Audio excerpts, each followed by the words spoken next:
City. Just his second start of 2026 and his first one since the 9th of May when he faced Atlanta. He was only able to complete 3 innings in his 77 pitches, gave up 5 runs, 4 of them earned, and he took the loss. He wasn't feeling well. Had to take a look at that elbow, found some loose bodies, and so he underwent the new nano needle surgery, this invasive surgery, the same one Tarek Skubal had to undergo to address the same problem. And since then, Blake Snell says that he feels better than he has in years. Well, easy to turn the page on that one outing. Not easy to turn the page on. There's only a couple months left in the season, so you want to get your legs underneath you right away. You want to feel good about where you're headed.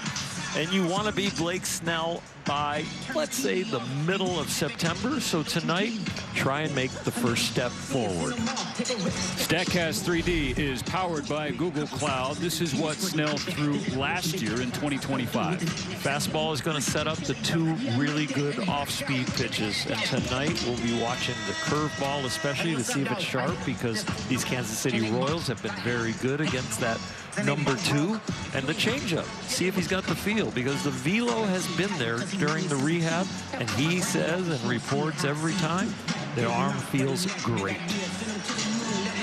The Royal offense came into Los Angeles slumping a little bit, but they put up a heck of a fight last night, scoring 5 runs. Nick Lofton will lead off once again in front of the star shortstop Bobby Witt Jr. Jack Caglione, the second-year slugger, has really come on strong of late. He'll bat in front of the cleanup hitter, the veteran Salvi Perez. Carter Jensen doing the catching. Michael Massey, terrific defensive second baseman. And then the final 3, Tyler Tolbert in left, John Rave in right, and the Rancho Cucamonga native Kyle Isbell in center field.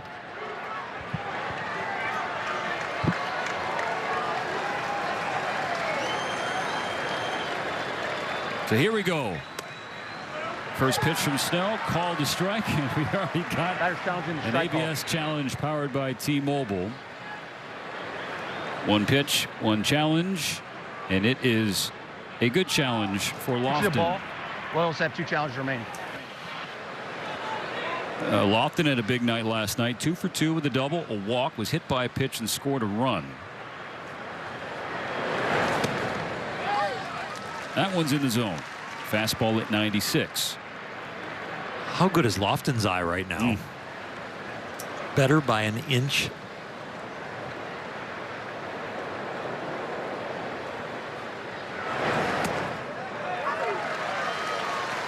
Another pinpoint fastball. Snellzilla is edgy already. Pre-ABS, he'd be out.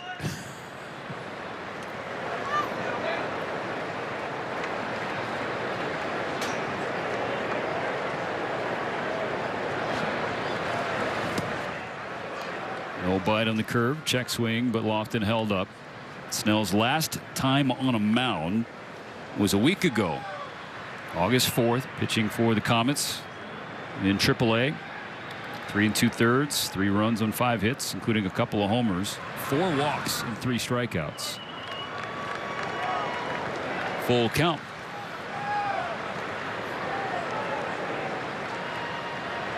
Starts him off edgy and getting ahead, and then trying to get him to chase, but he's not biting. Maybe try some more paint. Or that. The cambio to get Lofton in his first K. I think very few pitchers would throw a 3-2 changeup in their first at-bat back in a 5-decker stadium at home with everybody cheering. That is some serious finesse. 1 strikeout down. Dodgers got to get 7 total. Get you a free jumbo jack tomorrow to Jack in the Box in LA. Strike 1 called at the top of the zone against Bobby Witt Jr.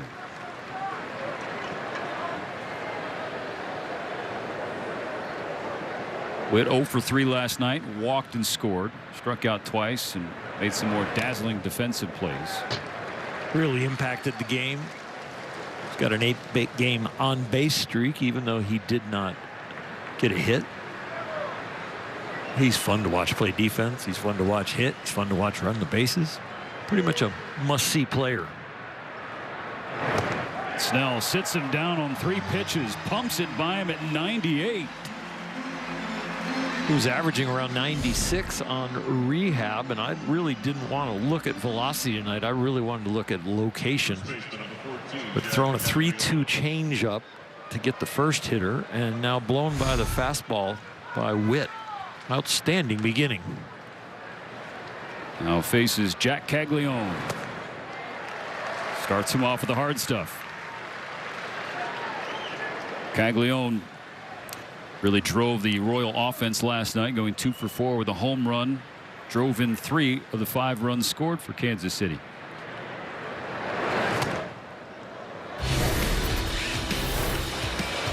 Well, in August he has been hot. He's only hitting over 400 in August, and his OPS is over 1,200. So yes, he is hot. That's pretty good.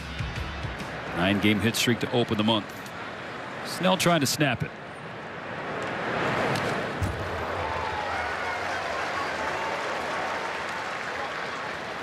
Watching him hit last night and just watching him hit in the past, he seems like he is a kind of a high ball hitter. It feels like the stuff that you get down, keeps going down, is going to get him to chase.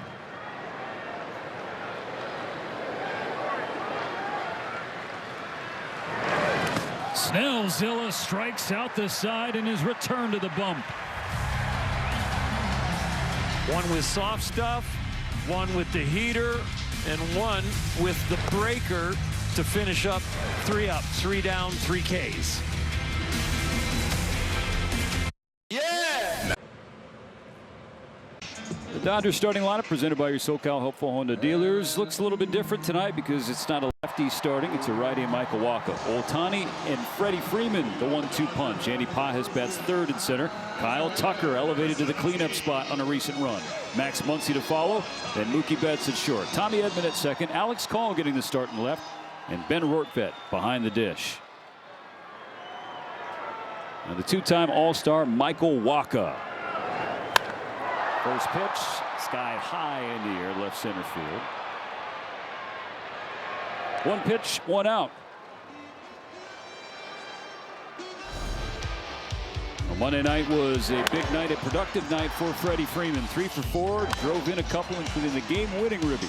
It's really interesting to see him be super hot, and yes, almost 90% of his hits lately have been singles. What we really need to do is him continue on a hot streak, and then the guys behind him start getting to a point to drive him in. Seen Wacha very well in his career. He takes strike 1 on a cutter. Freeman 8 for 15. A couple extra base hits, including a home run. What I mean about somebody driving Freddie in, since the beginning of July, he's reached base 50 times and only scored 9 runs.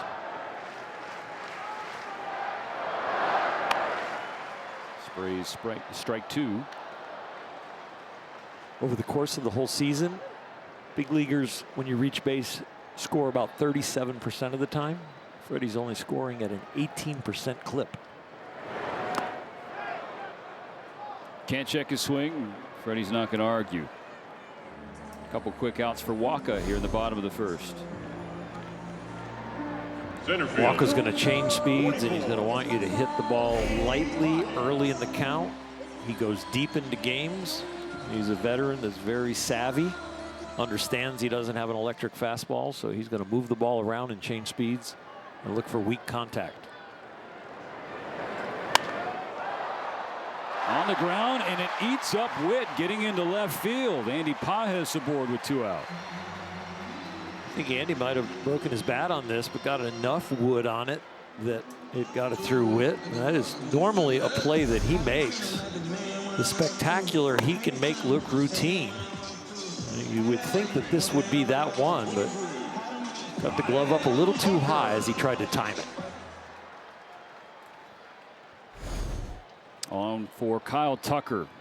He's had his hit streak snapped last night because he came off the bench as a pinch hitter, but in that spot drew a massive walk, and that set the stage for Muncy's go-ahead bases clearing double. Still an 8-game on-base streak, 9 for his last 25.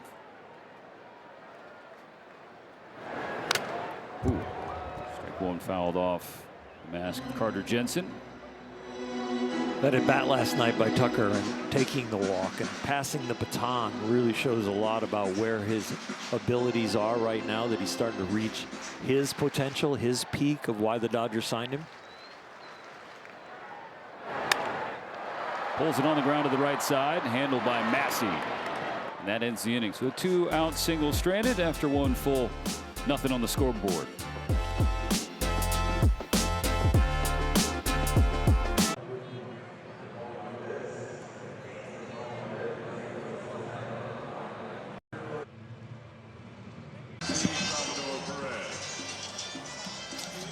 Now, thanks to Blake Snell, after just one inning, the Dodgers are already halfway home.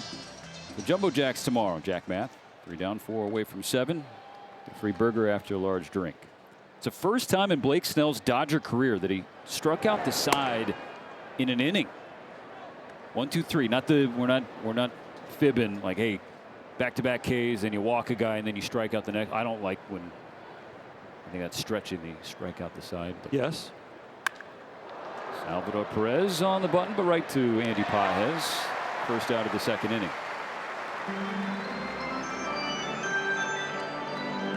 Guy strikes out the side with his kind of stuff. They don't want to get to 2 strikes right now. Number 22, Carter Jensen. Hard to believe, but just his 13th regular season start since signing that 5-year, $182 million contract with the Dodgers a couple off seasons ago. Strike one fouled away by Carter Jensen. But still what we saw from Snell in that postseason run, particularly the lead up to the World Series, just that pure dominance, helping LA win a 2nd consecutive championship.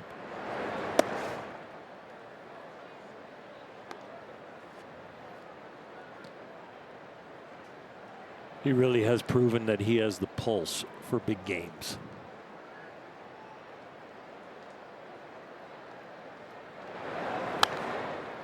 There's only a certain level fastball that in huge games you can still really pitch with it. Mostly big games, the hitters have so much adrenaline and so much concentration that they can time that bullet. But if you can change speeds and have it going in different directions and hit your spots, that's when you really can succeed in those. A little skip off the mound. He wanted that one. 2-2. He's having fun already. Yeah. There is something about 5 decks at Dodger Stadium that can get you charged up. Swing and a miss. Strike 3. Well, we advertised that this is a really good breaking ball hitting team, these Royals, but this curveball is not going to get hit by really anybody. That is starting at a left-hand hitter's front shoulder and ending up low and away just off the plate.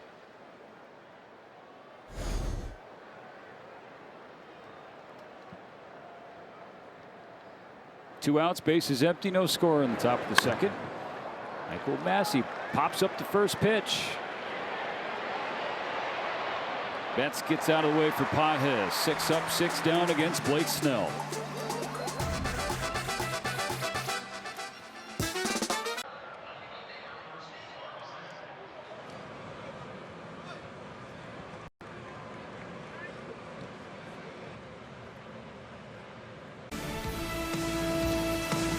Back-to-back world champion Dodgers baseball on Sportsnet LA is brought to you by Southern California Ford dealers. Discover the complete Ford lineup.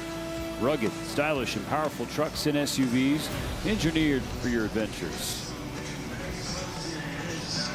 Back for the bottom of the second, Max Muncy, Mookie Betts, and Tommy Edman due up for the Dodgers against Michael Wacha. Big night for Max Muncy, not just his Game 7 home run bobblehead night, but this swing. The base is loaded, 2 out. Dodgers trailing, not anymore after that. They needed that one. They needed that injection of runs and adrenaline and positive attitude. Let's see if they can build on it tonight.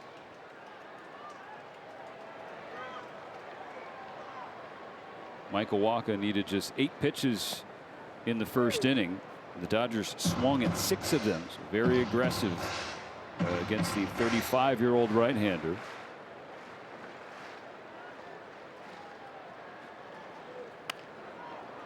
quickly 0-2 against Muncie. Now that one double last night for Max produced as many RBIs for him as he had the last 10 games combined.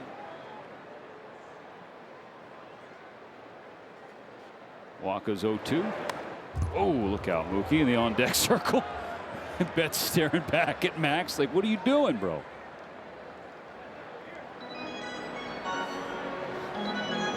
I mean, how many times is this going to happen to Mookie this year? Max carefully puts one on the ground to the right side. One away. Walker threw 4 different pitches to Max.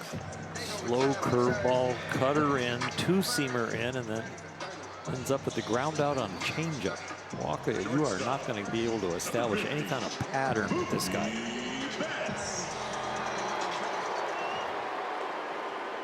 Here's Mookie Betts.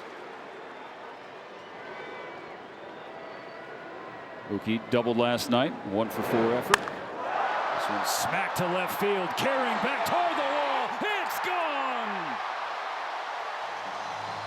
Betts with a blast, and the Dodgers open the scoring.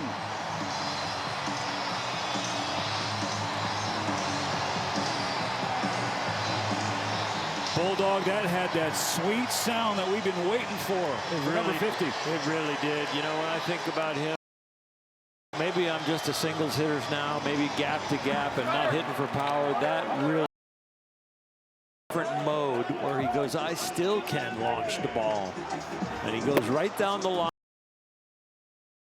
It's kind of neutral off the bat, but it still carries. That's got to give him a lot of confidence. First home run for Mookie since his game in Philly coming out of the All-Star break. A 1-0 Dodgers with Tommy. 2 games here against Kansas City, 2 extra base hits for Mookie to the pull side. Well, his career has been made up of don't let Mookie Betts beat you. And in some ways, he feels probably a little bit in the shadows of Ohtani and Freeman, sometimes Will Smith when he was healthy. So I hope he gets that ego back, because it'll relate to bat speed. It'll relate to aggressiveness and swing decisions. Go be Mookie Betts no matter what team you're on and who your teammates are. And, you know, ego has a negative connotation to it, but in this case, for professional athletes, like, that can be a great thing, a powerful thing. You want that fire, you want that edge, you want that competition with your teammates, and he has the ability to still be on top of the heap. Edman sends one toward the right center field gap. This will drop. Back-to-back hits for the Dodgers. Dodgers fell behind yesterday, and they came back and won. And it felt good because they needed to win. This one's starting to feel like Dodger baseball, with Snellzilla setting the tone. 6 up, 6 down. The offense getting them an early run, and now a ball falling in. Starting to feel like this is the way this team plays. Dave Roberts has been talking about that of late. It's go time. No easing out of it, trying to find your way out of this funk that they have been in. I mean, 22-21 the last 43 games. He's said it plainly. Right now, we are a wild card team in the National League. Wants to see that urgency. Let's call. Sprays it to right field. Going to make the catch is Rave, so Edman back to first. Well, Dave called himself out on the urgency. If I'm going to tell the players I need to see some urgency, then I need to manage the game like it has urgency and is a need, and that's when he pinch hit Michael Tucker last night. And Tucker took the walk, and then once he got the double, there was the comeback victory. He said we're past the point of trying to let guys, established veterans, find their way out of it. It's about what's doing best for the ball club. Here's Ben Rortvedt bouncing a strike foul. Trying to continue a run, a recent run from the Dodger catchers. Reunions with Rortvedt and Hunter Fiducia, 2 guys who were traded for each other last year, have combined for a 4-game hit streak in the catcher position.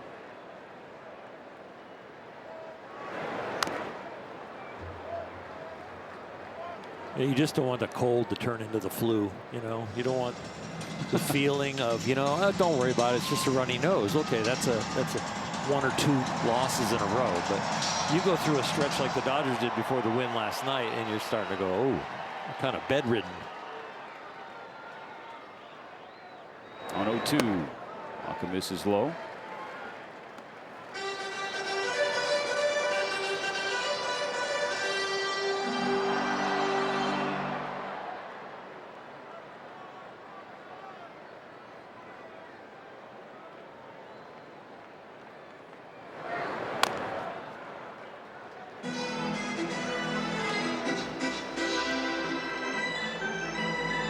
Dodgers lose Will Smith.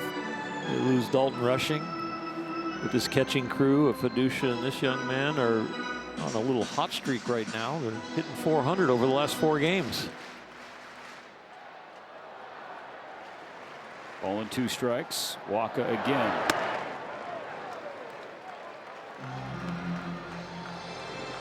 Dodgers have said this is a big week for Will Smith. He's doing some sprinting and some running out on the field pre-game down in left field. And hope is he's going to take some batting practice on the field.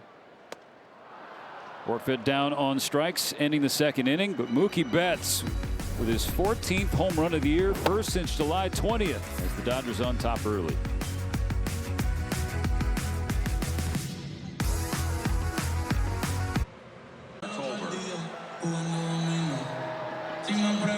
Mookie Betts with a loud home run over the short wall in left field. But the Dodgers up 1-0 as we get ready for the top of the 3rd. Blake Snell's return to the mound here in 2026.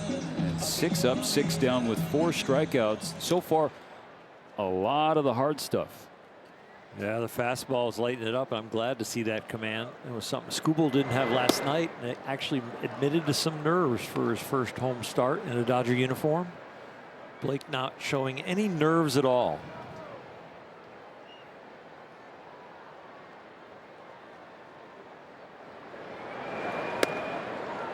Blake's first start of the year, which was his only start up until now, it took him 58 pitches to go 2 innings that night. You could probably tell then he was probably dealing with some health issues in his elbow. Well, tonight only 21 pitches to get through 2. First 3 pitches of the 3rd have missed the zone to the left fielder Tyler Tolbert. Came off the bench last night as a pinch runner.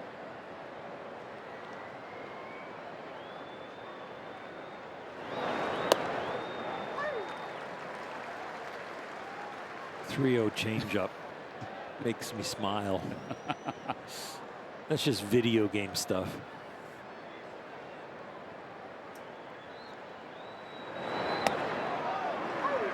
Strike 2 at the knees. It's such a beautiful pitch.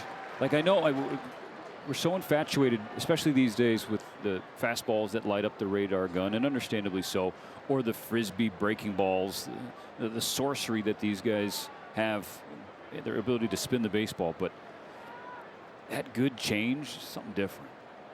It really is.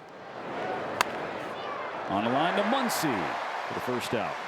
You know, and if you put Skubal and Snell back to back like we have here, that guy's changeup right there on the Dodger bench looking in, his changeup is nasty. It is a swing and miss, just like Snell's. And look at, he's kind of mimicking what he's seeing out there. Glasnow having a smile about it. They're talking about what Blake does on the mound between pitches. That is some body language with his arm that kind of reminds him of where he wants to be at his release point when the ball comes out of his hand, and maybe where his body is, and feeling that extension. Skubal being a new teammate, Glasnow being an old one, kind of breaking it down together and explaining, Glasnow explaining to him, like, what's this all about?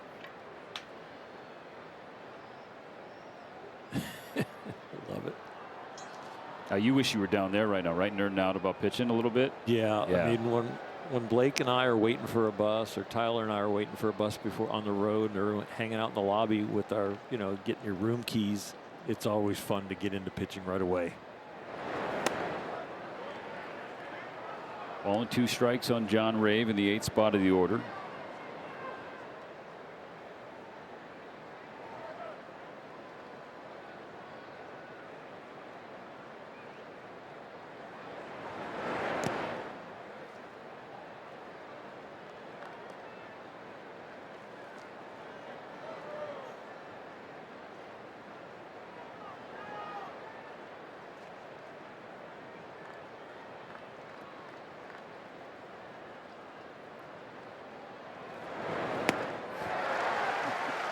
That thing has another gear tonight.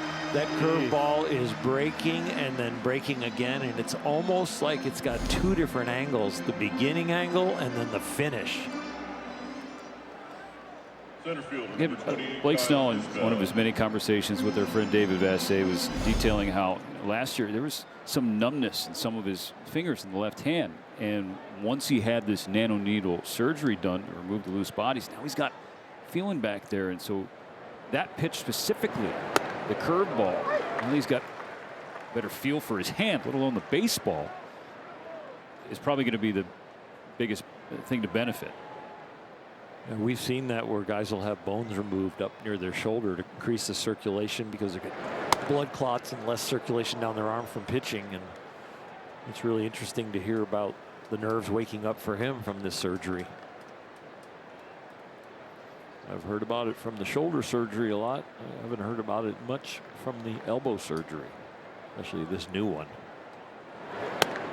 Ball and 2 strikes now on Kyle Isbell. Well, I wonder if he'll be the 4th strikeout victim on the curveball. The Royals right now 0 for 4 on the curveball with 3 Ks.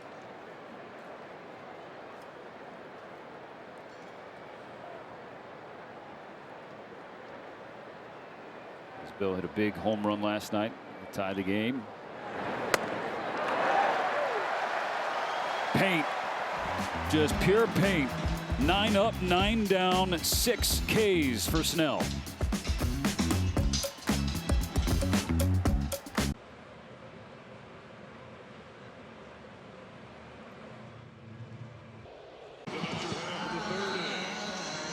Purchase a special ticket pack and receive an exclusive Korean Heritage Night jersey. That's for this Thursday here at Dodger Stadium, presented by Jinro. Visit Dodgers.com/promotions for more information. Shohei Ohtani leading off for the Dodgers here in the bottom of the 3rd. Takes ball 1 upstairs from Waka. Shohei 0 for 1, flew out to center field on the first pitch of the game. It was a middle fastball. I don't think that's where Waka wanted to go against Shohei.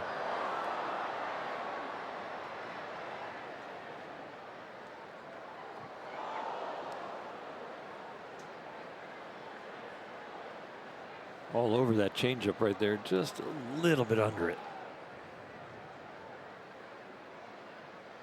Waka's 1-1. Tails away. Trying to get him out below hitting speed with back-to-back changeups.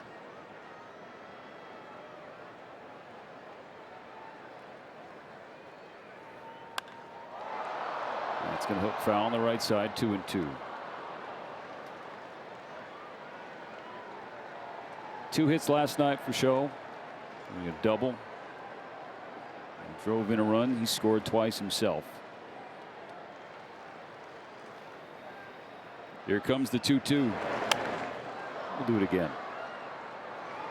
96 from Waka. Lighting up the radar gun for him. Shohei pumping him up.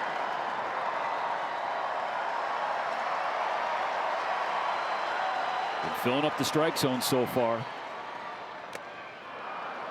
Does it again, gets strike 3.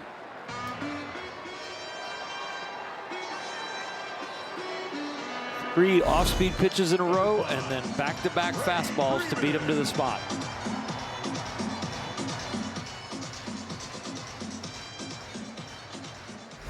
Got 31 pitches for Waka so far, 24 strikes. Ohtani was his 3rd K. Freddie Freeman was his 1st.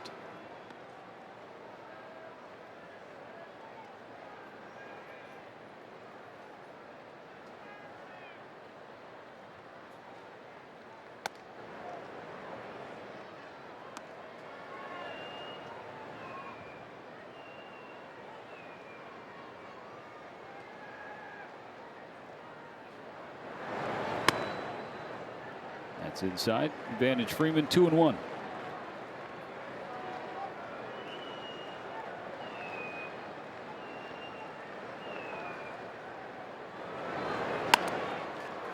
Bounce to the right side.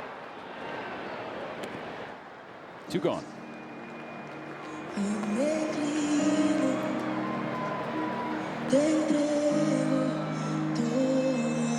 Andy Pye has singled his first time up. Number 44. Hit a ball to Bobby Witt Jr. and lived to tell about it. Or reached to tell about it, probably the better way to say it.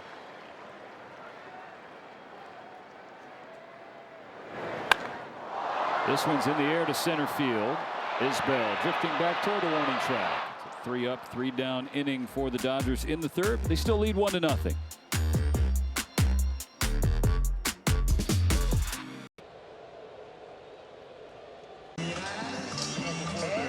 How's Blake Snell getting it done? Well, these are the strikeout pitches. He's got 2 strikeouts with the fastball, 3 with the curveball, 1 with the changeup, and he's yet to throw his slider, so he's still got something of a mystery pitch waiting for him.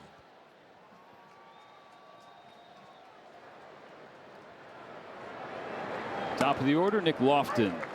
There's that curveball. It's had a special look to it so far tonight.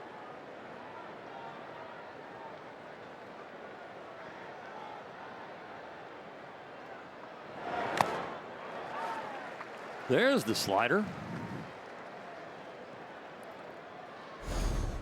Second time around the order. Save a little surprise for them.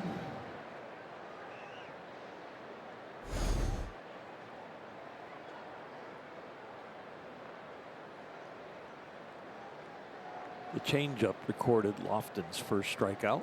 It was swinging.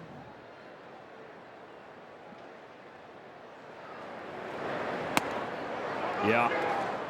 Ooh. Call the ball, but there would be a challenge. ABS challenge powered by T-Mobile. This one's bringing burgers. Calls of return, batters out. Los Angeles has 2 challenges. 7 strikeouts the first 10 Royals faced. So that means you go to a Jack in the Box in Los Angeles tomorrow, buy a large drink, and get a free Jumbo Jack thanks to Blake Snell.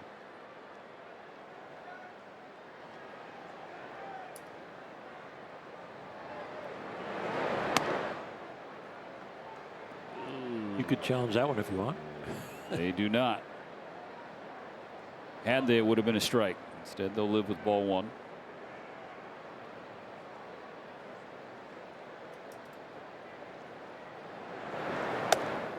And 2 balls on Bobby Witt Jr. 0 for 1 with the K. You really got to flip your mindset when you have that borderline call and you want to challenge. You thought maybe catcher should have challenged, but now you got to go right back into the next pitch. Breaks Witt's bat, but it's a base hit into left center field. So Witt's first hit of the series comes with 1 out in the 4th, and that spoils the perfect game bid and no hit bid for Snell. Broken bat. RBIs last night. Off a Scooble with a broken bat. This one not a jam shot, but off the end.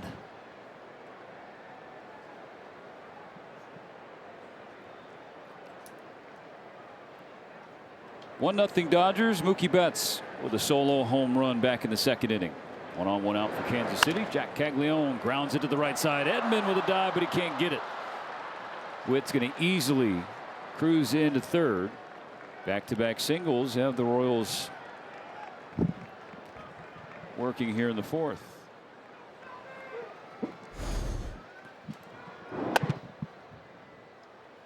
Number 13, Salvador Perez. This one just finds a hole. Tommy just doesn't get there.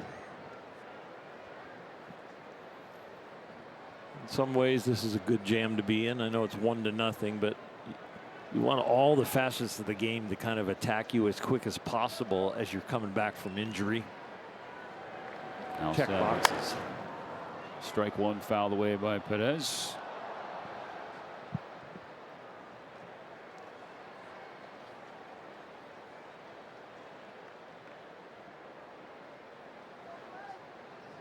Salvi the DH tonight. Much better splits against left-handed pitching. Just kind of throws the bat out there, lifts it in the air to left field. Call behind it. Witt's going to tag, and he'll score as Call's throw smartly goes to second to keep Caglione on a scoring position. The game now tied at 1. Yeah, you're not going to throw out Witt Jr. And you got to keep the double play in order. Well, you don't really need it now with 2 outs, but still good to keep the runner out of scoring position.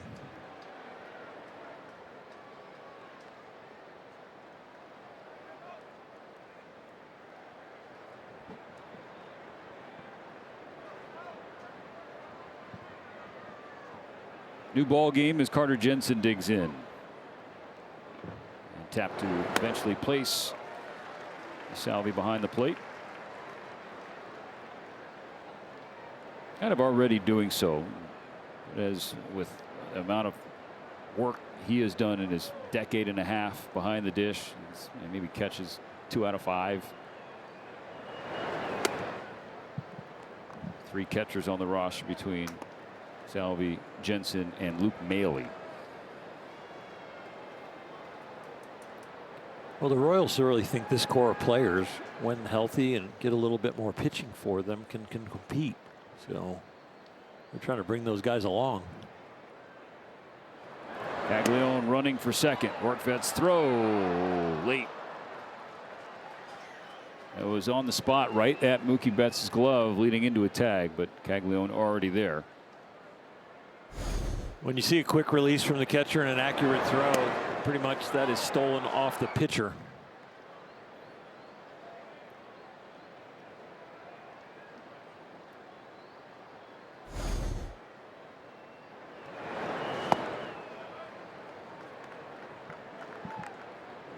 Three balls and a strike.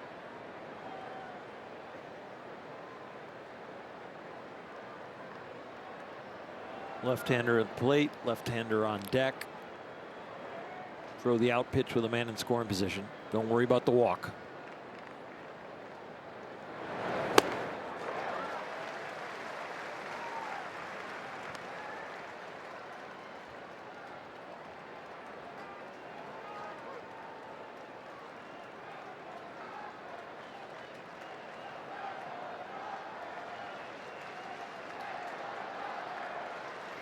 The payoff. Misses upstairs and a 2-out walk. The first free pass of the night for Snell.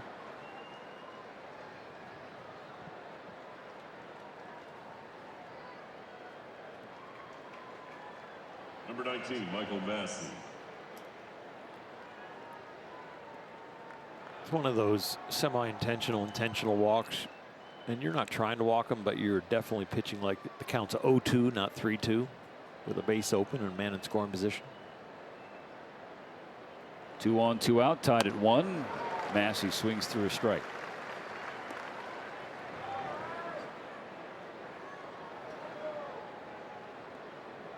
The busiest inning for Snell, obviously, but 16 pitches thrown so far. Kirsten reported, and it has been reported, that 73 pitches was where he ended his rehab. So we're getting 20 or so pitches away, and the ones here at Dodger Stadium are a little bit more strenuous than they are in the minor leagues when you're just trying to build up, make sure you're healthy, bring your pitches along. The hope was 5 and 80 tonight. This one spiked off the mask of Rortvedt, who lost sight of it for a moment. So an extra 90 feet for both Royals, now 2 in scoring position. These pitches in this inning are completely different than what he threw in the first 3 innings. And I don't mean execution. I mean just competitiveness, adrenaline, and risk that I might give up a run. And this is what you need to experience when you come back. You've got to experience these jams. You've got to experience that heartbeat. You've got to experience that concentration. And you've got to experience like certain counts where if I make this pitch, I'm out of this jam. And if you don't, you pay the price. It's not just practice. Needs one more strike, and he's got it. Goes to the curve to get his 8th strikeout, stranding a pair of Royals who have tied the game at 1 in the middle of the 4th.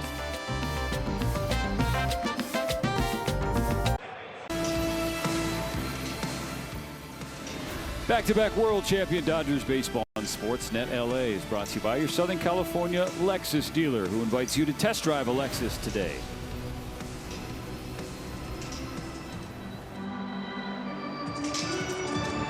The second game of the 3-game series has been reset. Dodgers won, the Royals won. Kyle Tucker, Max Muncy, and Mookie Betts on the docket for the Dodgers in the home half of the fourth.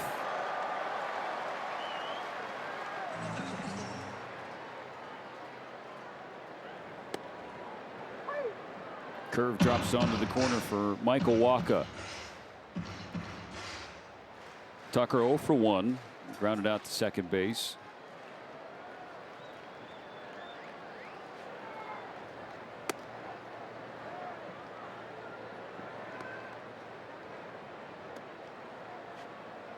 Dodgers trying to back up last night's win. Scored 6 runs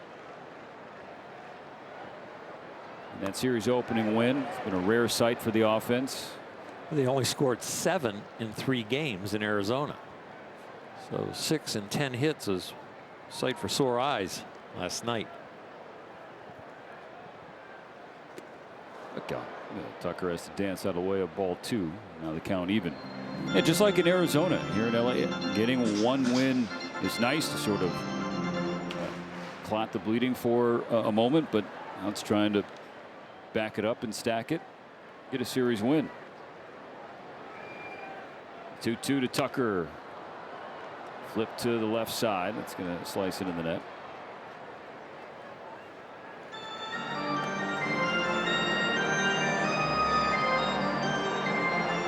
Wacha changing speeds, changing sides of the plate, changing breaks. This is not a guy you go up there and think about driving the ball and having big swings. You really just want to kind of play a little bit of pepper to the opposite field, and if he happens to make a mistake over the middle of the plate, you can let it loose then. But making contact, staying on every pitch. Another 2-2. This is up, and the count runs full. Now Wacha is a guy who, Oral, has a strong case for the best pitcher the last 5 years that nobody talks about enough. From 2022 through this point of 2026, he's got 53 wins, an ERA of 3.46, an ERA plus, 100 being league average, of 120 in 130 games started. Tucker slices a fly ball to left field. Coming in Tolbert. And he tracks it down. A quick word from Kia.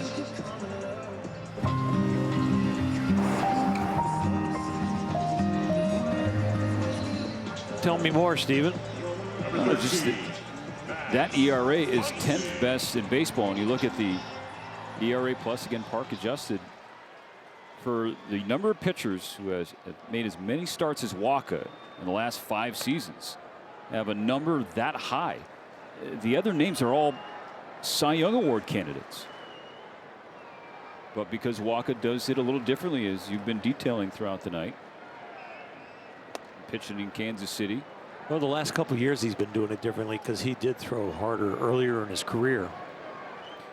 To me, it looks like he's like Adam Wainwright at the end of his career, where Adam was a fireballer with a 12-6 curveball most of the time, but then when he got hurt, he sat back and watched baseball, watched pitching, and really started to open up his mind on what it really takes to get people out with less stuff. And that's what Michael's doing. Muncy with a base hit to right.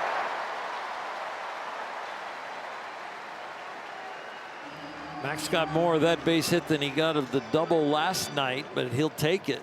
This one on the barrel and finds the 4-hole. It really doesn't have to find anything. It's hit so hard to just find a place where there's no glove. Last night got jammed a little bit. And that humpback line drive down to the right field corner was the one that put the Dodgers on top. Mookie Betts put the Dodgers on top in the second with a solo home run. Game now even at 1. Muncy on 1 out in the 4th. Take strike 1. A first pitch cutter. Not a lot of action until it hit Mookie's bat. 105 miles per hour off the bat. Quickly 0-2. Wacha throwing a lot of first pitch strikes. 12 for 15. Breaking on top.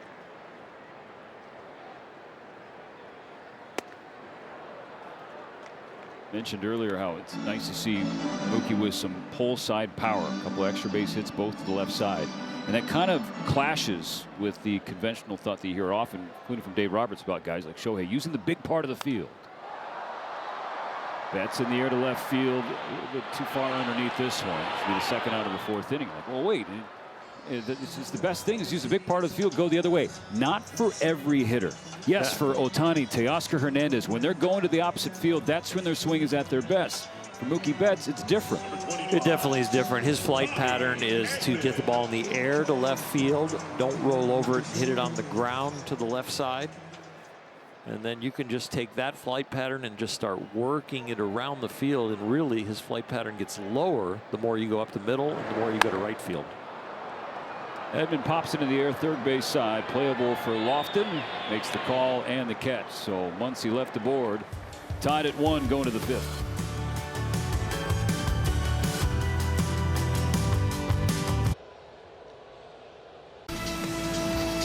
You're watching back-to-back world champion Dodgers baseball on Sportsnet LA, and it's brought to you by your Toyota dealers. We make it easy.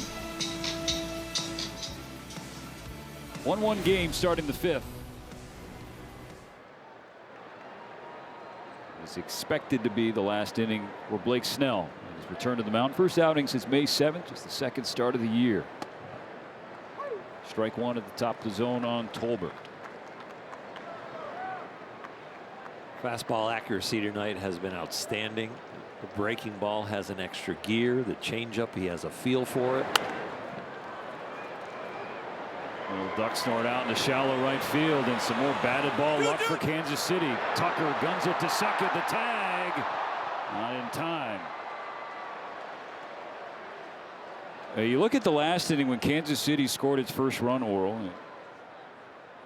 No ball that was put in play against Snell was hard hit. This one certainly not either, and yet Tolbert's on second. Change up off the end of the bat, which is going to spin away from Tucker as it comes down out of the air. Mookie drops the throw, but I don't think it was going to be a little late anyway. Number 16, John Ray. A half a step hesitation might have hurt him, but no. The leather gets there without the ball.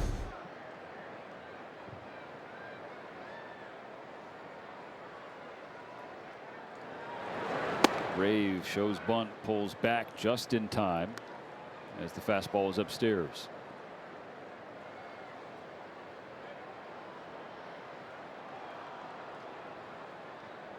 It's where there has to be good communication between Blake Snell and Max Muncy.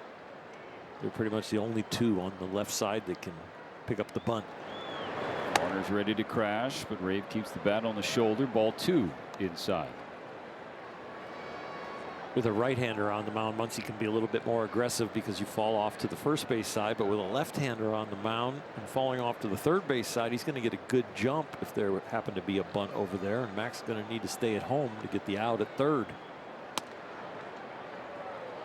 Low ball 3.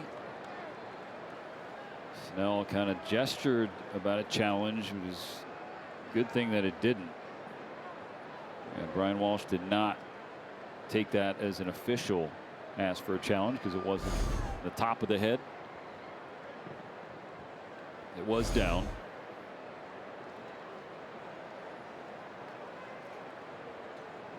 I'd like to see that competitiveness already, not giving in to the fact that this is only a second outing of the year.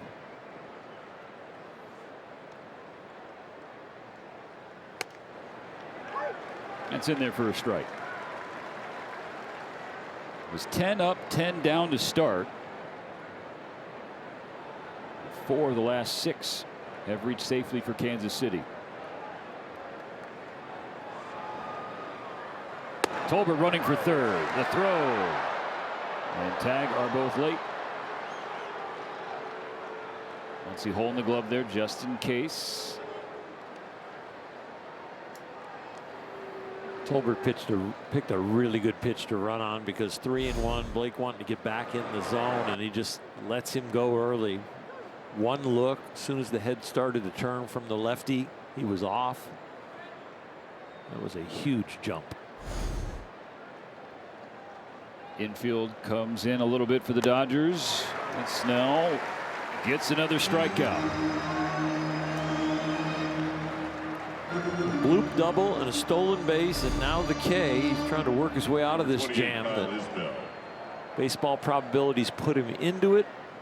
Now he's trying to make it happen the other way. For Tolbert now on third, his 16th stolen bases, just his 54th game.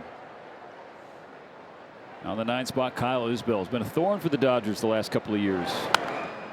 Small sample against his hometown team.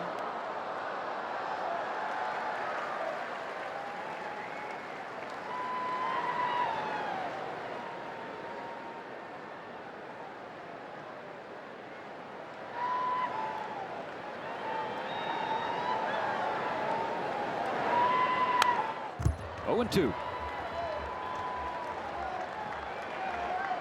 Blake has shifted the odds on getting out of this jam. Man on third, no out. Now man on third and 1 out with an 0-2 count. 28 swings against Snell, 11 whiffs. Trust your catcher right here if you're going to throw the curveball in the dirt.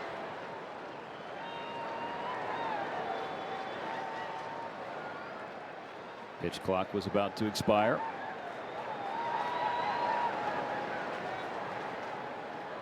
Step off and reset. Snell trying to keep the game tied at 1 in the top of the 5th. Got him swinging.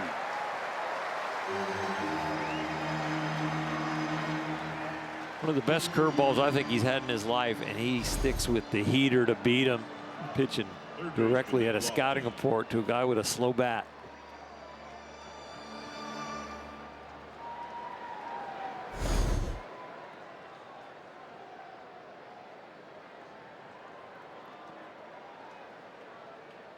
Looking for one more out. The lineup turns over for the Royals. Lofton waves at a change.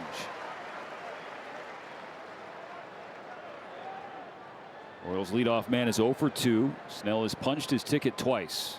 Once with the change, and another time with the curve.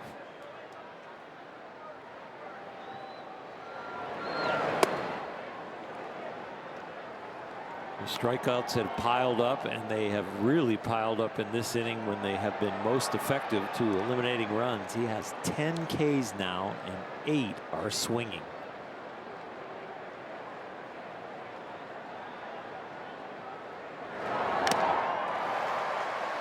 One and 2. They just needed Blake Snell to come back.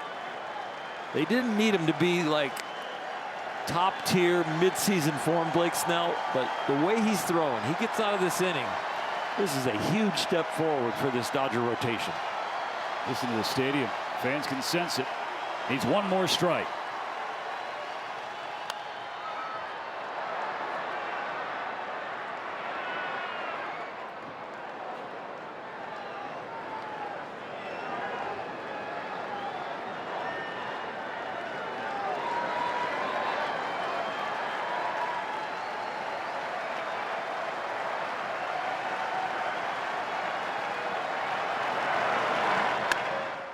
Ground ball to Betts. Snell holds the line. Runner on third with no outs, and he gets out of it to keep things knotted at 1.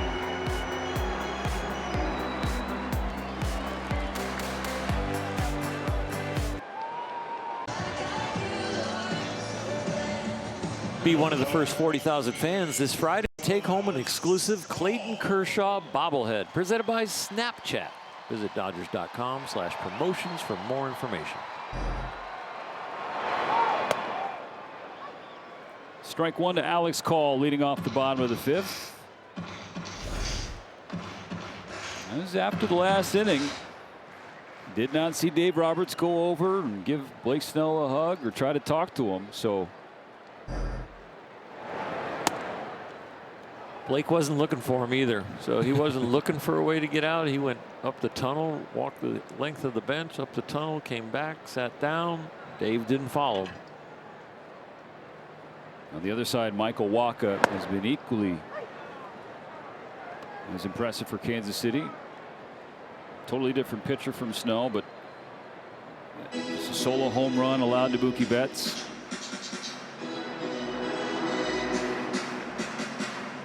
Ball and 2 strikes on Call, who's 0 for 1. His first start since July 21st.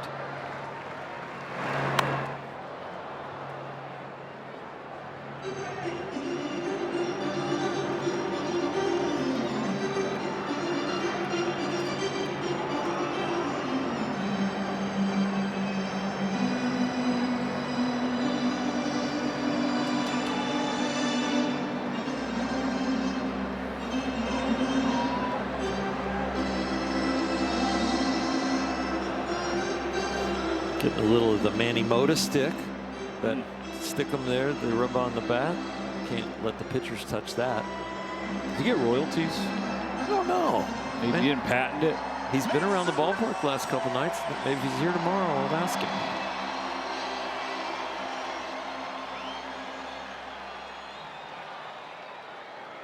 New piece of lumber for Call. Another 1-2 from Waka. Softly hit to short. A low throw, but nicely picked by Caglione.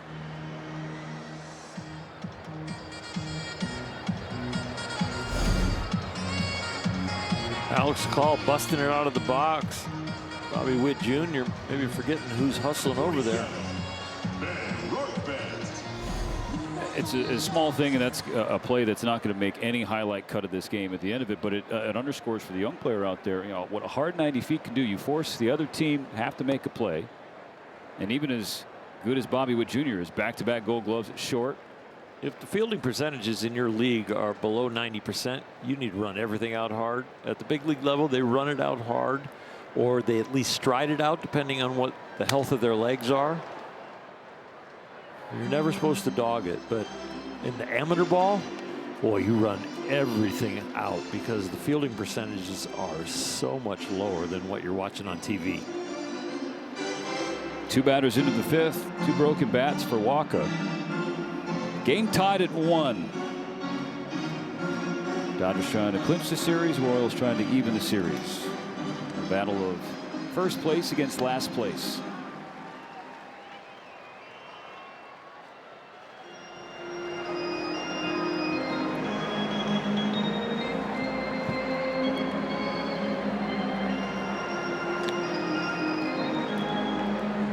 One out. Dieter Rule playing one's the loneliest number.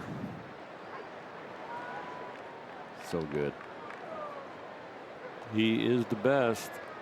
He is Los Angeles's organ player. He is fantastic. Lots of venues where he is employed. On a 1-2, Orkvet stays alive.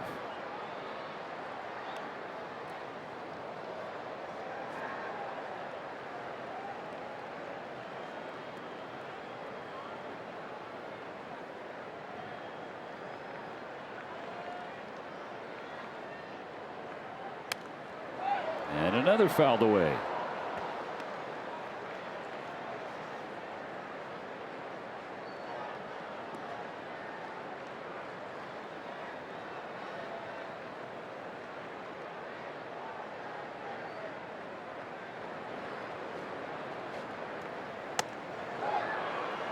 Couldn't check up. Orkvet's second strikeout, 4th for Waka.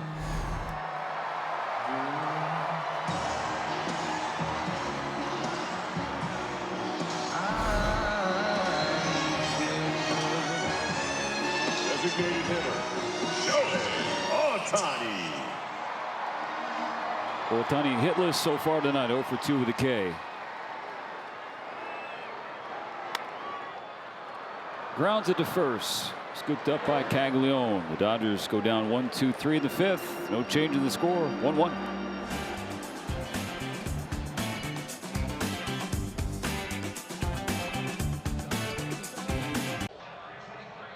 Let's come back with the Performance Spotlight turned on. It's sponsored by your Southern California Nissan dealers, and it's shining on Blake Snell. First game since May 9th, 5 innings, 10 strikeouts, 1 earned run on 3 hits, and none of them hit hard at all.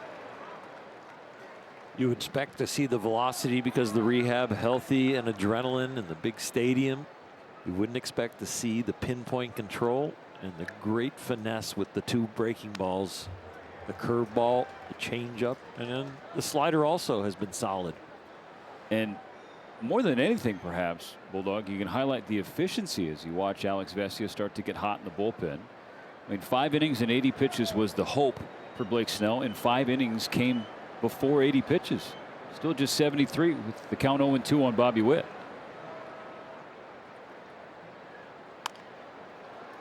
Bounces it to his counterpart Mookie Betts. Has to get away quickly, and he does so cleanly. Snell is the author of the 7th time the Dodgers have had a pitcher record at least 10 strikeouts in a start this year. The first to do it since Yoshinobu Yamamoto on the 4th of July.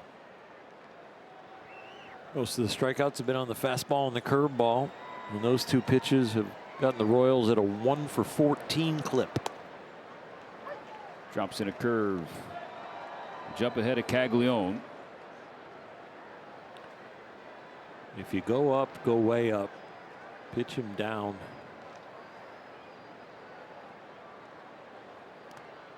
That's way down, and he got a chase. 0-2. Well, he's a hot hitter. He wants to hit. He doesn't want to walk. He'll make it look like a strike, end up a ball. He's going to help you. Caglione has already extended his hitting streak to 10 games. .421 average in this stretch.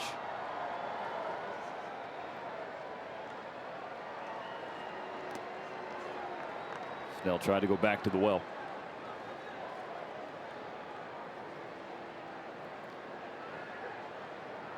There is such a thing as teaching a hitter how you want to get him out. They get a little better. Another one bounces. 2-2. Definitely don't throw him a slider. That's what he's been hammering. Those kind of mid-range speed pitches. Maybe checking his chart to see where do I want to go best suited with the fastball.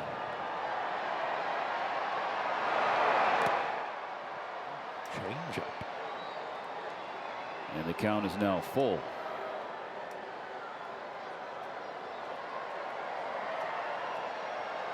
First job is to keep him in the park. Second job is to get him out. The payoff to center, right to Pages. That was on pitch number 80.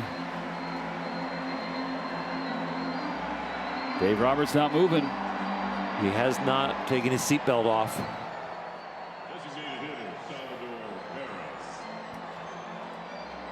Somebody's at home going, he really has a seatbelt?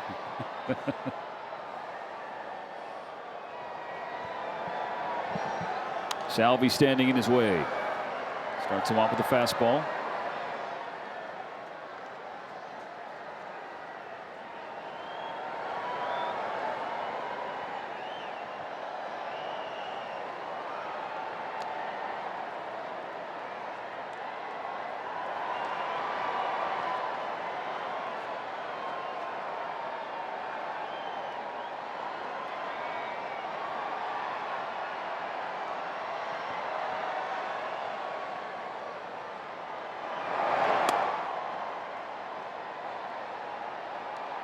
Two and one.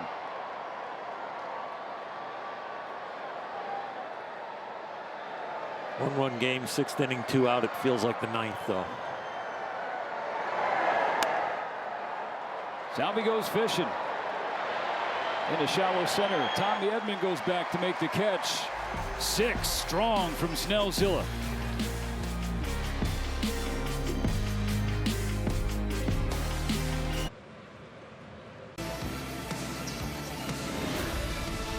This is back-to-back world champion Dodgers baseball on Sportsnet LA, and it's brought to you by Morongo Casino Resort and Spa. Less than 90 minutes from wherever you are. Good times. Oh, great times. Getting to watch Blake Snell back on the mound, feeling healthy. 6 innings, and after he finished the 6, hugs, handshakes, high fives all around. Dave Roberts said before today's game that there was a little something different about Snell as he was getting ready to come back to the mound in the majors. A little bit of a swagger, and he put that on full display, retiring the first 10 Royals that he faced with 7 strikeouts. And ultimately getting through 6 innings when the expectation or the hope was maybe 5. A couple of his teammates over there teasing him about his curveball tonight, how good it was. And he looked like he was saying that he might have made a little adjustment with his grip, kind of pushing one hand into the left hand and kind of like jammed the curveball in there and really had a good grip on it tonight. Talking about it with Ben Rortvedt.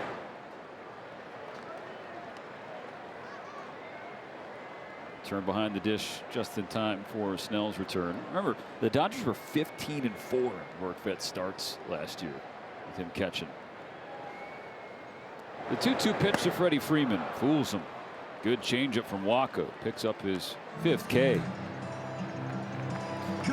Now, Michael Wacha was an all-star for the first time at the age of 24 in 2015, pitching for the Cardinals. His second all-star game selection came this year in 2026. 11 years, 10 seasons between all-star appearances. It's just the 3rd instance ever that a player had to go that long or longer between all-star selections. Bert Blyleven had 11 seasons between appearances in the Midsummer Classic. And then Schoolboy Rowe, your favorite pitcher or your favorite player growing up. Yeah. And then Michael Wacha. I be feeling like the man when I walk through. Ain't telling what you're saying when I walk through. He'll have a chance to be part of like Trivia Pursuit someday, as good as he's been, but nobody knows him. Right field, Kyle Tucker.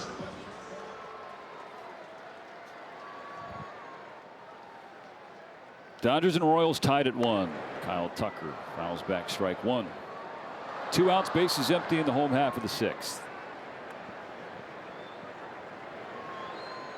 Different it be than last night as a pinch hitter when he got the walk. This one is one where you're kind of trying to leave the yard. That's caught by Isbell. Another 1-2-3 inning for Wacha, who finishes 6 as well.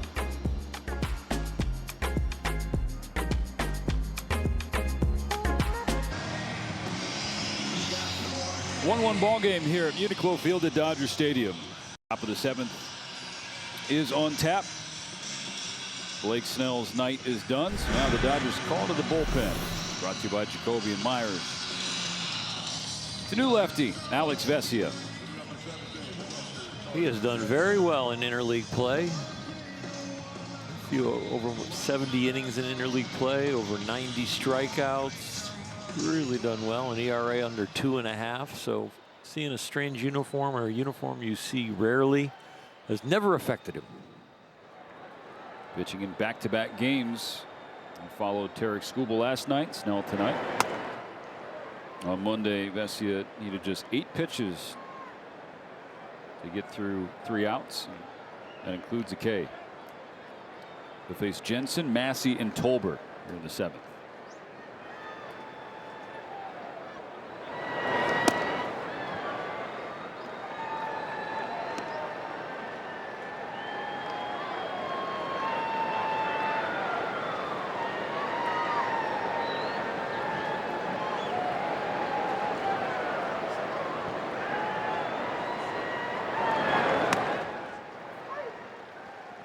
Good strike 1 called for him. Batter challenging strike call from Jensen. Both teams with 2 ABS challenges left. Talk about clipping the strike Both zone. confirmed the pitch is a strike. Kansas City has 1 challenge remaining. That's some kind of eyes. Tough way to lose your challenge, one of them. So it's 2-1.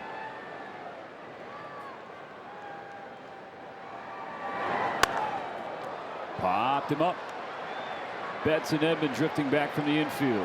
They'll get out of the way because Andy Paez is charging in.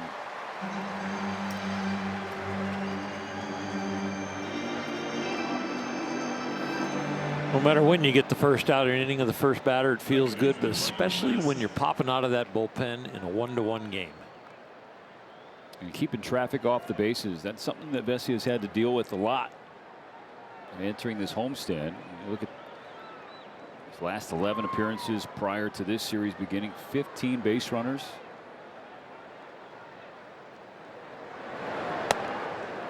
First pitch strike to Massey.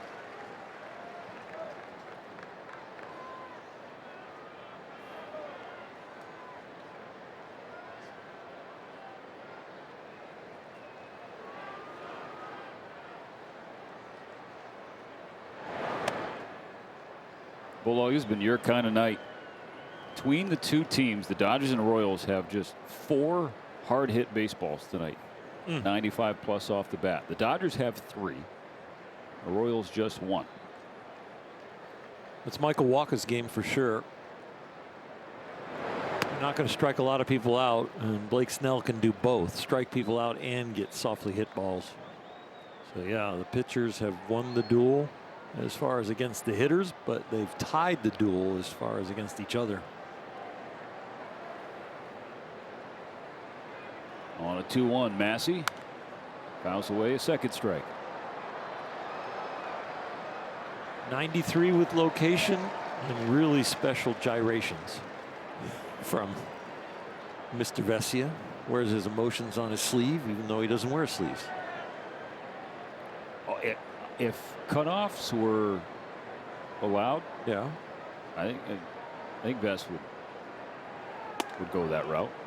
If the sleeveless T-shirt, which is nicknamed the wife beater, and I apologize for that, were allowed, he would wear that too. He doesn't mind showing off the guns. Count full for Massey. Got him swinging.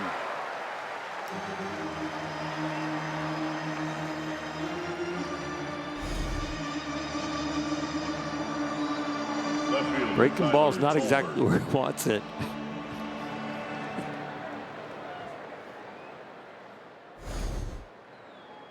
First 2 gone in the top of the 7th.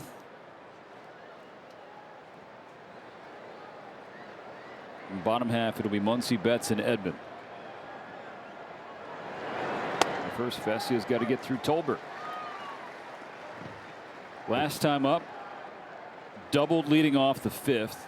Stole third base, so on third, go ahead run with nobody out, and Blake Snell was able to wiggle out of it. Strikeout, and a ground ball to Betts. Blake Snell, the first starting pitcher this month to go 6+ and post a 0 or 1. Starters have had an ERA this month of over 6 and haven't recorded a W.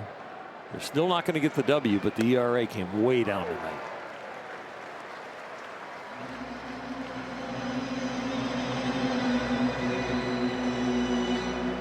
To your point, it was at 12. Those 3 innings against Atlanta for Snell May 9th. After tonight, down to 5.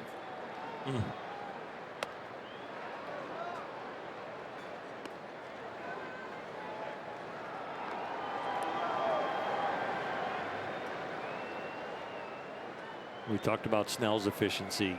As relievers, you want to be efficient too, because that's the way you can lend a hand to your manager and your pitching coach, being able to go to back-to-back nights, because you keep your pitch count down. Fastball down the pipe. Couldn't do anything with it. Still 2-2. You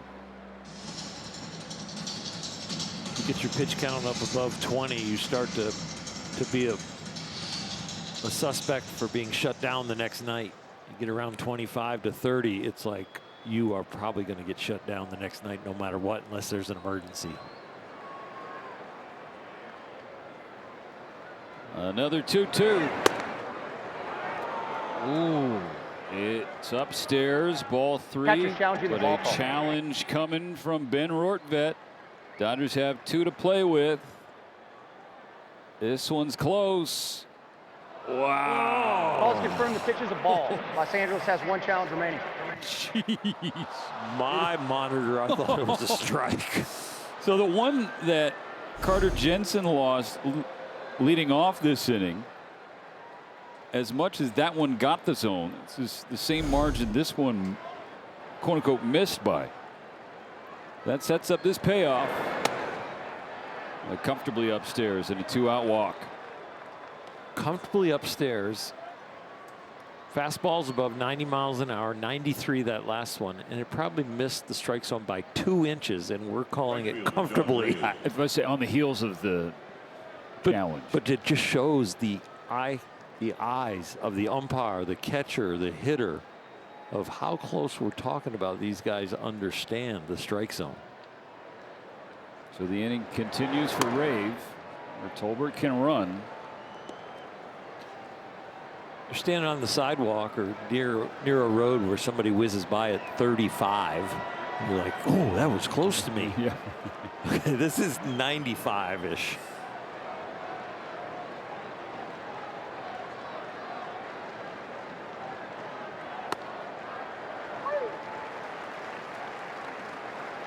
Off the plate, but called strike. Bessie's not going to ask any questions. Let's get ready for the 1-1. The count matches the score here in the top of the 7th. Mookie Betts with a solo home run. Salvi Perez with the sac fly.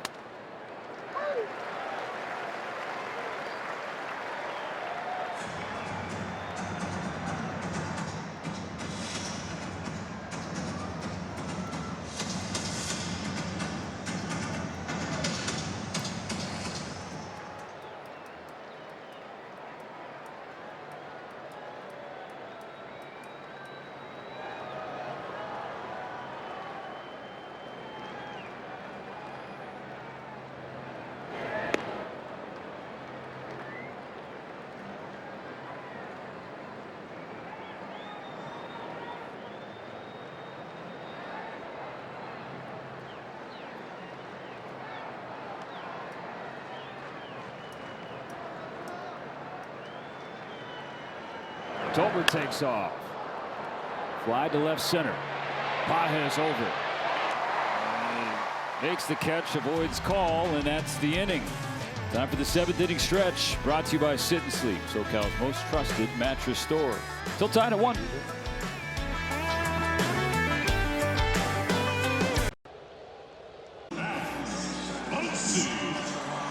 Be one of the first 40,000 fans tomorrow and take home a limited edition Hello Kitty and Friends surprise plush keychain. Visit Dodgers.com/promotions for more information. On the other side of the stretch, Max Muncy takes ball 1 up and away from Michael Wacha. Hello Kitty nights, you need to come early. Oh yeah, this is the 2nd one of the season. Madness. Muncy with a high fly ball, right center field. It is caught on the warning track by Isbell. Max had a little hope as he left the batter's box. He's like, I might have got it. He hit it to a very deep part of the ballpark. Oh, changeup took a little sting out of the bat. There have been a couple of pitches tonight that Wacha has gotten away with, right in the heart. Not to take anything away, it's just there's Ohtani to start the game. That one from Muncy.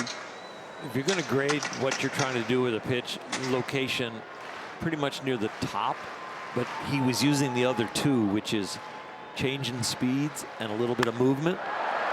Betts bangs one into the left center field gap. All the way to the wall it goes. They'll take a double standing up.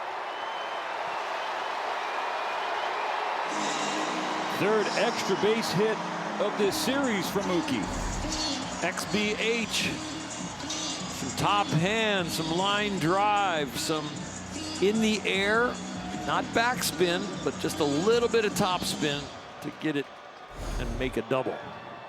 Second baseman, Tommy Edman. In scoring position, where Dodgers been one of their best with runners in scoring position.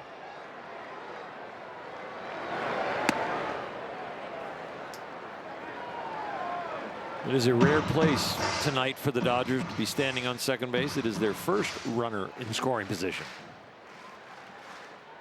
Edman 13 for 38 in such spots. 1-1. Edmonds singled in the second, popped out in the fourth.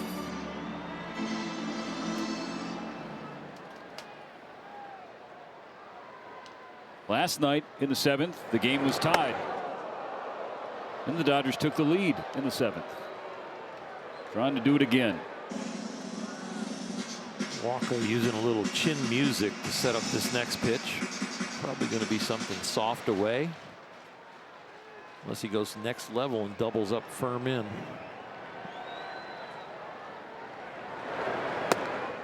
He was trying to go double up with the fastball.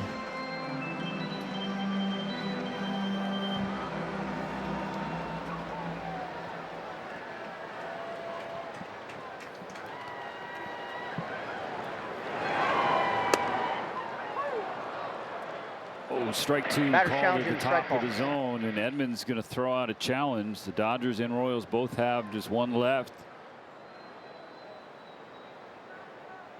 Now the Dodgers have none left. Confirmed the pitch is a strike. Los Angeles is out of challenges.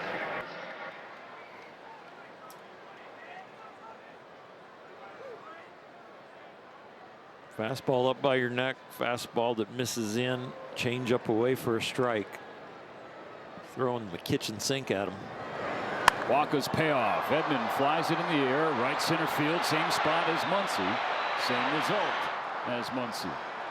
Betts tagging from second, he'll head to third.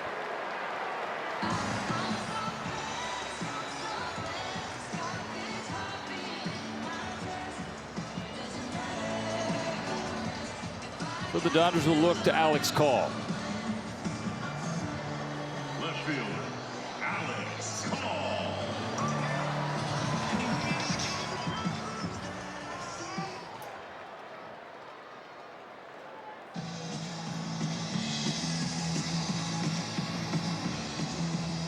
Nobody throwing for the Royals in their pen. Evan Phillips getting loose for the Dodgers. Go ahead run 90 feet away for LA. It's a big spot for Alex Call and a rare start. It's not loud enough. Make some noise.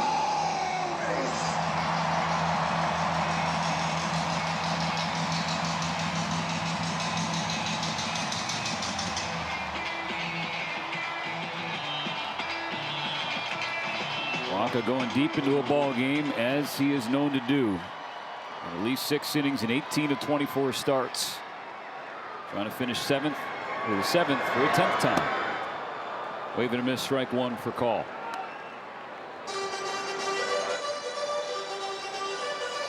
Alex is definitely one of the Dodgers that is looking for contact and giving himself a chance.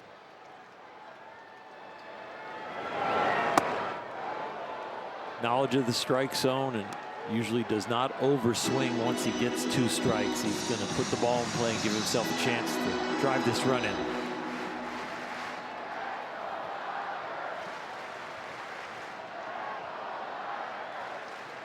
Waka is 1-1.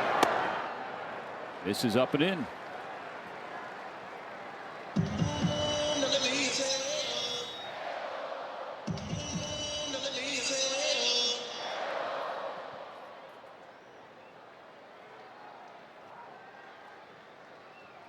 On a 2-1. Waka misses again, ball 3.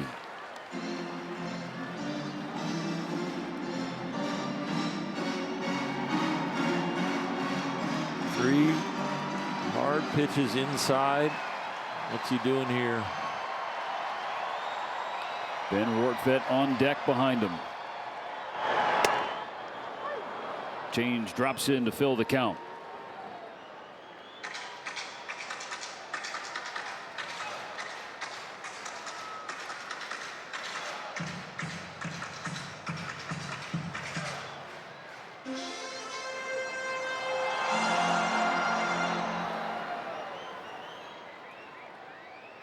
On 3-2. We'll do it again. Saw Teoscar Hernandez with a bat and a helmet in the dugout. He might end up being the next hitter.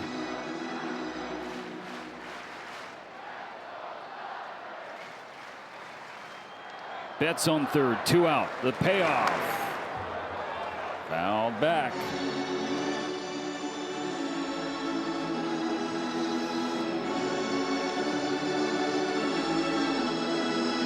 Get one through an infield hole. Get one over an infielder's head that touches outfield grass. Get one in the gap. Don't worry about the home run. On Walker's 8th pitch. Cole slaps one down the line to break the tie. Betts is in. Cole hustles to second.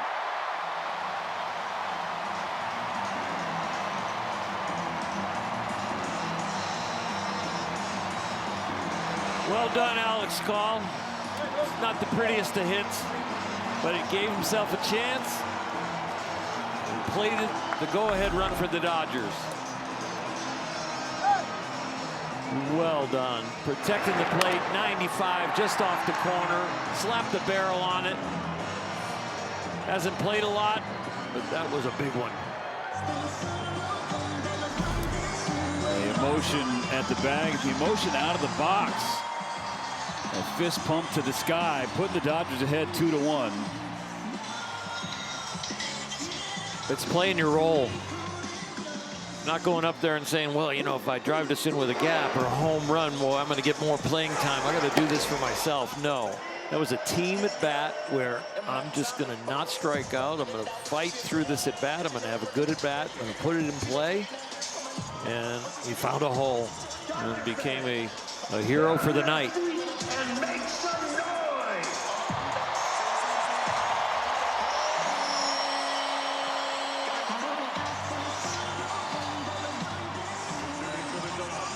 Couple of doubles for the Dodgers in this 7th to take the lead.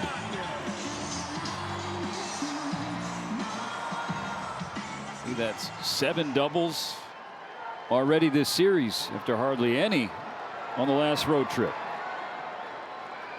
Teo pinch hitting. Steps in for Rortvedt to face Walker. Chases a slider low and away.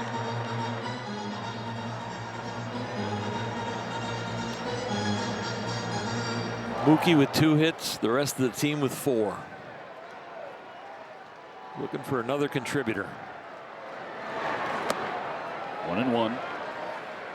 Call on second after his RBI double. That's his first run batted in since the 24th of June.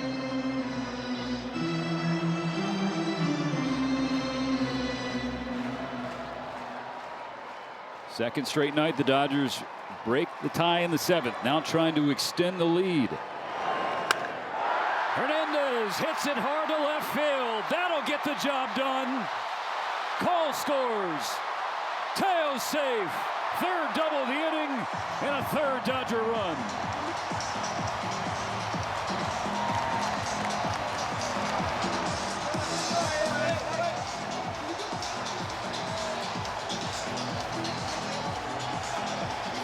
Dodgers through the tough times have been hitting into a lot of double plays. Well, these doubles are not double plays to get them out of the inning. These doubles are scoring some runs, and this one for insurance. That's the knockout punch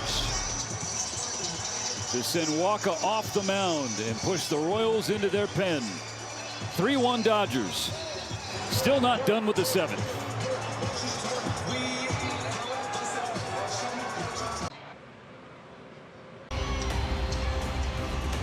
He started this half inning, the game tied at 1. Betts, Paul, and Teoscar Hernandez off the bench.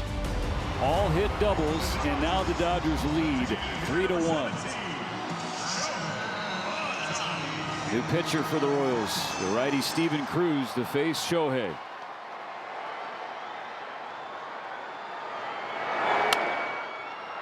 Grounds the first pitch to first base to end the 7th, but damage done for the Dodgers. They lead by a pair with a couple innings to go.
Stream MLB Network 24/7 and select out-of-market games every week. Plus, live radio broadcasts of every game, game day 3D, big inning, and minor league action. Visit MLB.com/MLB Plus to subscribe today.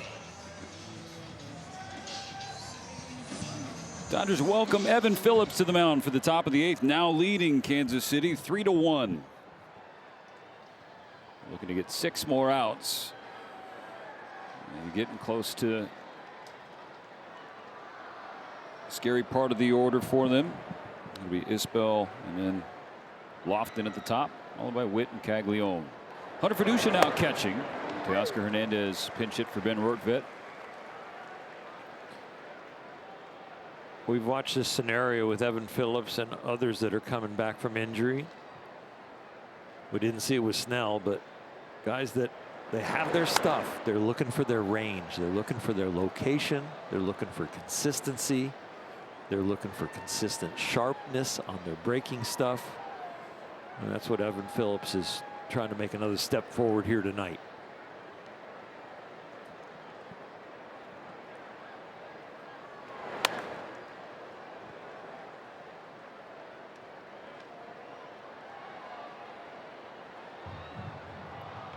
So hopped on late. Blake Snell went 6 innings in his first start since May 9th. First start at the big league level. 6 innings, just 1 run on 3 hits, 1 walk, 10 Ks. Alex Vesia pitched to scoreless 7th. Now Evan Phillips trying to follow suit in the 8th.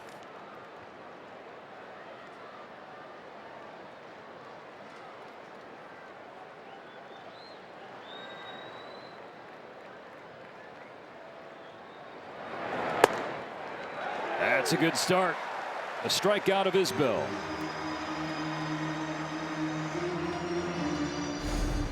Just clips the upper part of the strike zone with a little downward action at the end.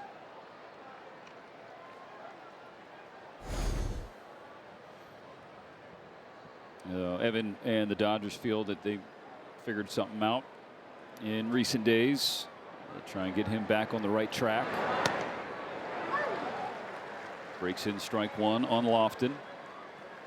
That sweeper right there is what really puts him over the top as an elite reliever when he's landing that pitch with that sharp break.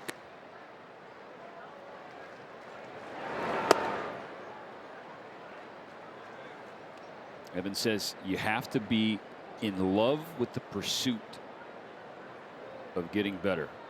If you're going through it, have a tough night, you come to the park the next day sulking instead of excited and hungry to try and figure something out, just that little 1%, then you're going to fall even deeper into the hole. So right. Pursuit of getting better in the offseason, pursuit of getting better after good outings, not getting complacent. Definitely the pursuit of getting better after rough ones. Sweeper in the heart, 2-2.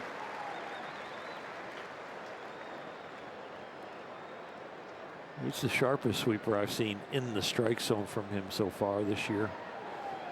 We've seen a lot of them to the left-hand batter's box, but you've got to get the sharp ones and the good ones in the zone. Check swing, no swing. That's when you gain the respect of the hitters, when you show that you can land them, and he almost got enough respect and got a full swing here. Oh, wow. That would have been a double if it hit the bat.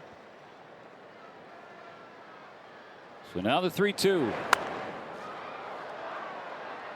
Cue up at least one more.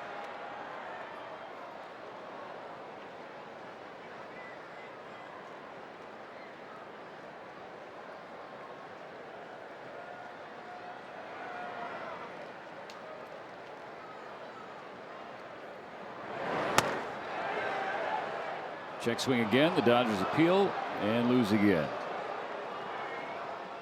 So that brings the tying run to the plate with Bobby Witt Jr.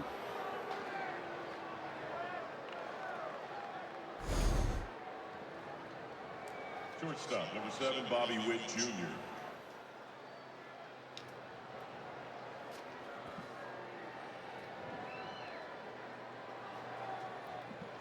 Witt has faced Phillips one time. He drew a walk. Dodgers 3, Royals 1. 1 on, 1 out in the 8th. Witt does Phillips a favor. Strike one.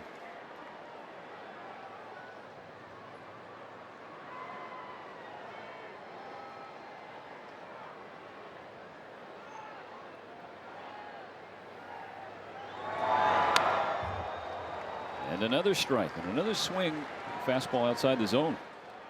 Yeah, we saw it last night with Witt Jr. I think he understands that he is the bat in this lineup that can get them out of their offensive slump, and he puts a lot of responsibility on his own shoulders, and I think it makes him venture out of the strike zone in these situations.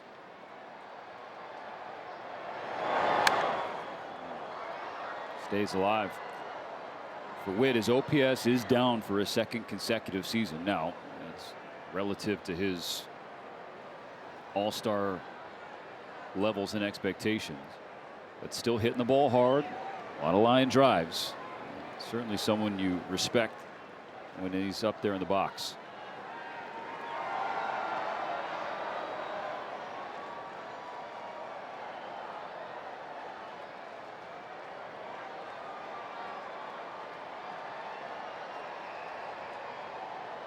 Another 0-2. That's punched the other way. So the tying runs are aboard for Kansas City. They might only be aboard at first and third right now, but they might be second and third in a heartbeat with his wheels at first. There was some good hitting right there for early in the count, looking to go yard, and then late in the count just blocking it over there with some power. Here comes Mark Pryor for a chat. Bullpen quiet right now in terms of anybody throwing. Phillips at 16 pitches. And the slugging Jack Caglione comes to the plate. 1 for 3 tonight. 3 for 7 in this series. Just checking the integrity of his helmet right there. He's the hottest bat that Kansas City has to offer right now. Just 23 years old. Former 6th overall pick. He's nicknamed Jack Tani at the University of Florida for his two-way prowess. Not only set home run records for the Gators, but also at 170 strikeouts and 148 in the third innings. He is committed to just playing the field with Kansas City, though. Now Jack Dreyer starting to get loose. Phillips with the first offering to Caglione. Ball one tails away.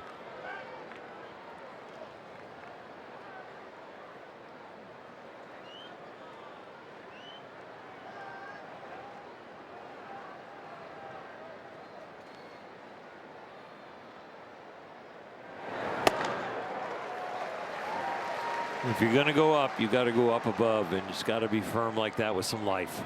He's been hitting the high pitch of medium velocity so far in this series and in this hot streak. Soft down below the knees, hard up above by the shoulders. No slider speed strikes.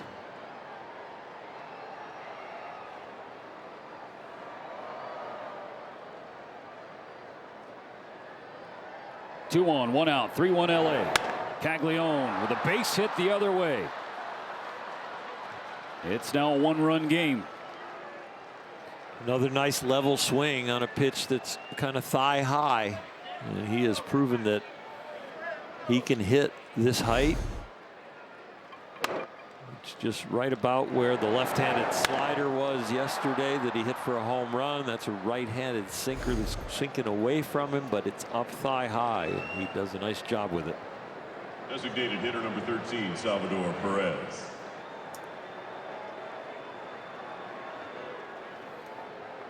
So it's now 3-2.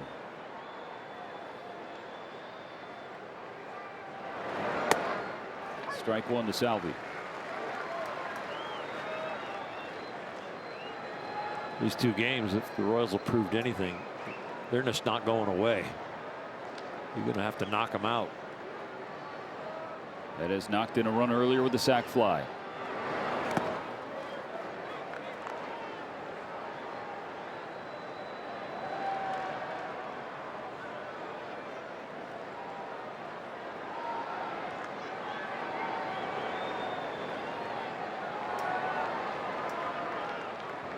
Speed to burn in scoring position with Witt as the tying run.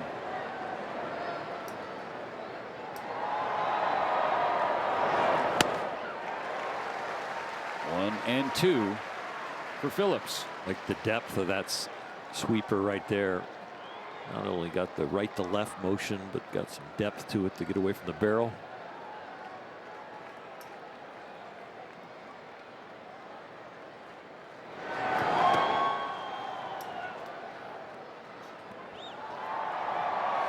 Try to double up. What are you thinking now, Bulldog? Well, I don't like a fastball for a strike. So if you go fastball, I got to jam him, leak it right up into his hands.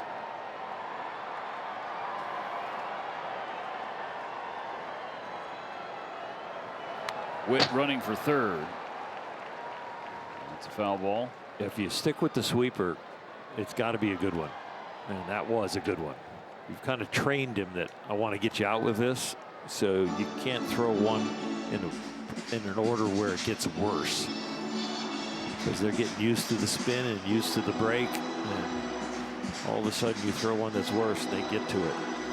So you got to either keep throwing the same one or improve on it. As much as he reached that one, which would have been down in the dirt, the ball, I got to go up and in with the fastball.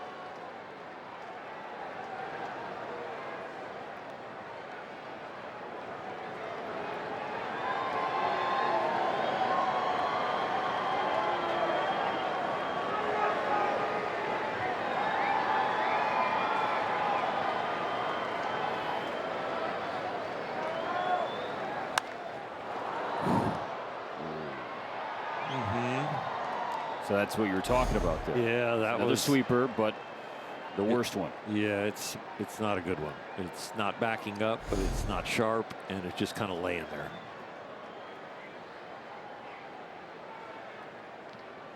Nothing but sweepers.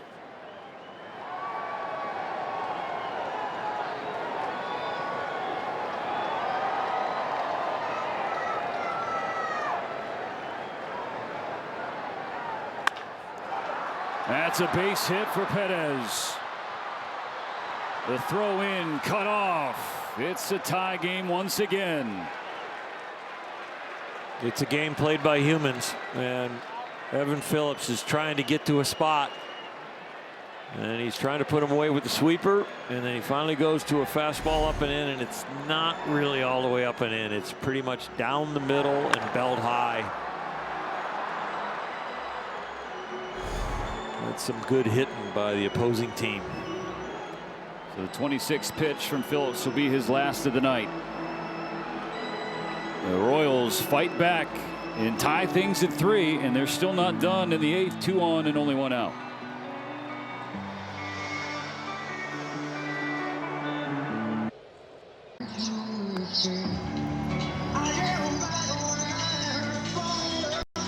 Long and lonely stare for Evan Phillips in the clubhouse, or in the dugout, I beg your pardon.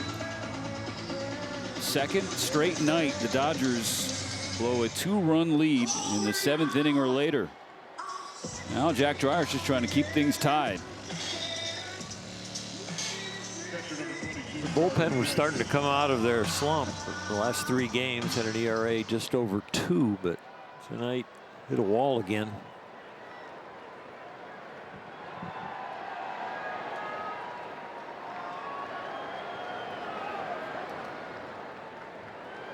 Pitch calm difficulty. Last night Dreyer came on in the top of the 7th. So the Dodgers had taken the lead.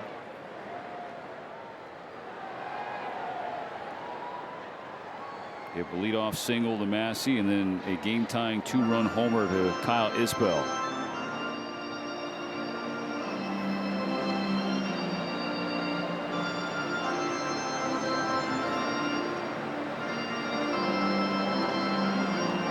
Okay.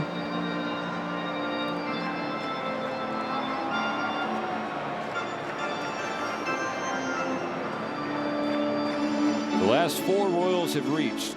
Lofton walked and scored. Witt singled and scored. RBI base hit for Caglione and another for Salvi Perez.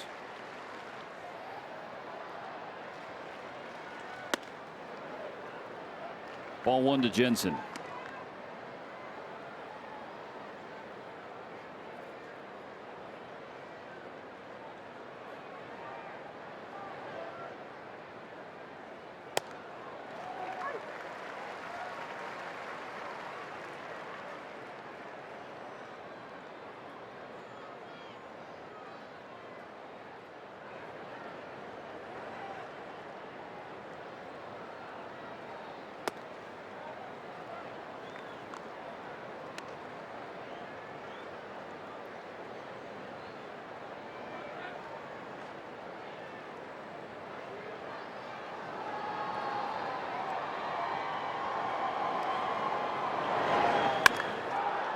Hit hard to center field. Pages pushed back toward the track. Makes the catch.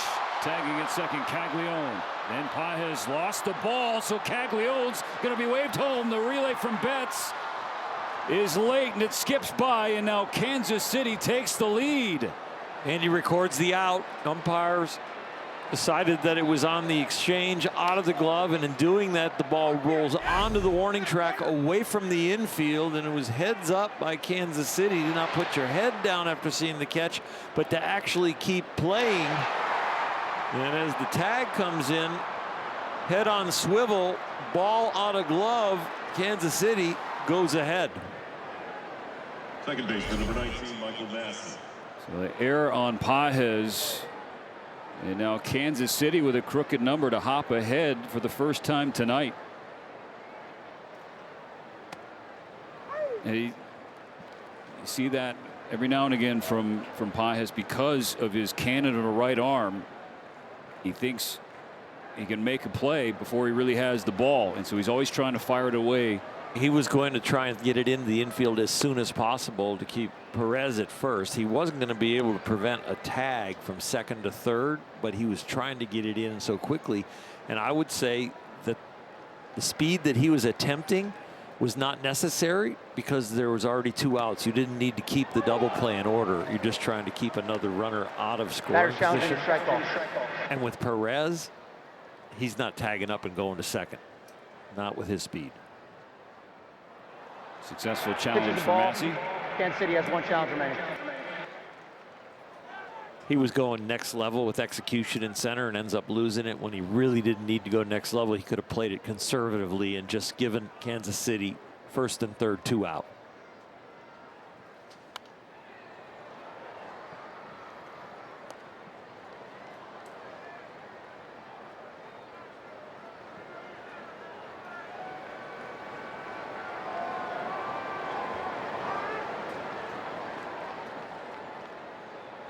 Now it's going to take the Dodgers' 34th comeback victory of the year to get this one done.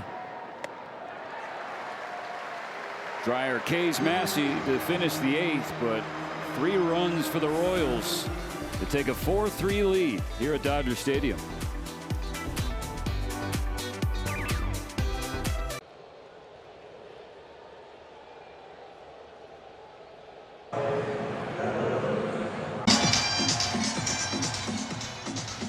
Access Sports at Dodgers presented by Mercury Insurance is up next, and the rundown for the fellows looks a little bit different now. John Hartung, Jerry Harrison Jr., Nomar Garcia-Parra out in center field plaza. The Dodgers started the 8th inning up 3-1. Now the bottom half trailing 4-3. Freeman, Pages, and Tucker due up.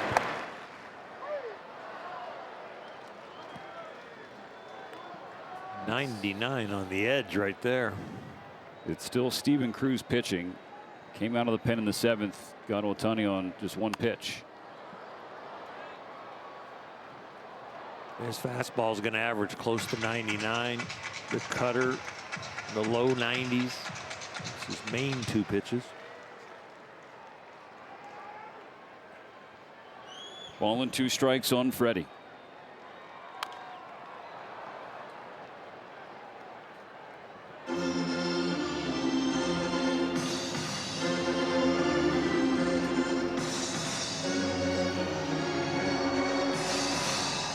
Fastball, cutter, slider, everything kind of moving in towards the left-handed hitter. Look out. Dave Roberts gets sent stumbling back after that foul ball from Freddie.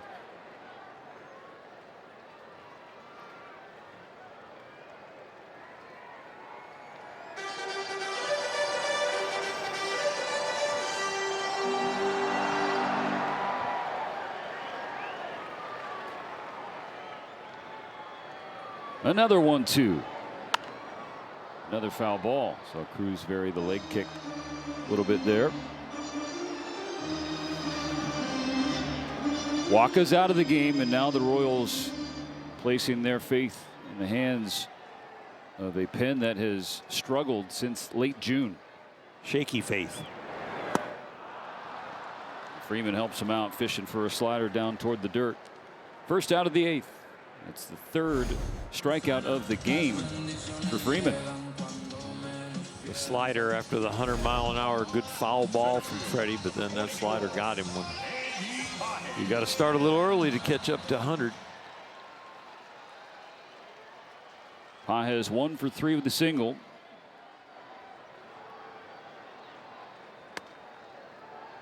Up at the plate with a chance to make up for the error in the top of this inning that led to the Royals taking the lead.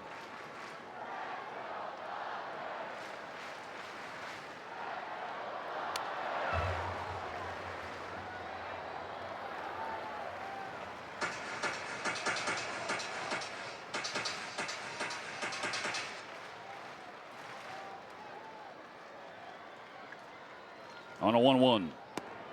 Cruz. This is downstairs of the breaking ball.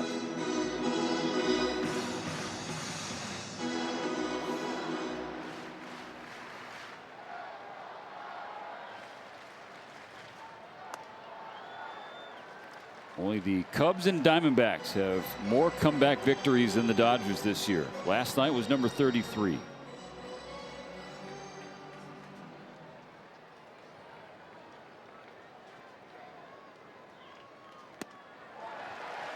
Tying run aboard.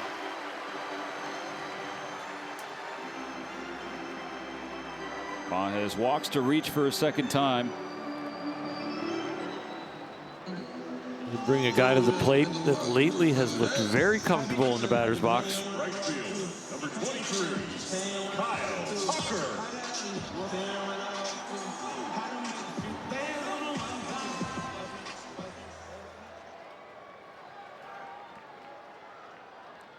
Tucker looking for his first hit of the series.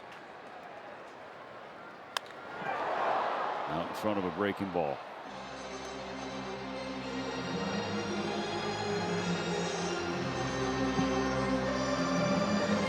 He was cheating a little bit there because of the 98 to 100-mile-an-hour fastball, but he got one the right height, just way out in front of it.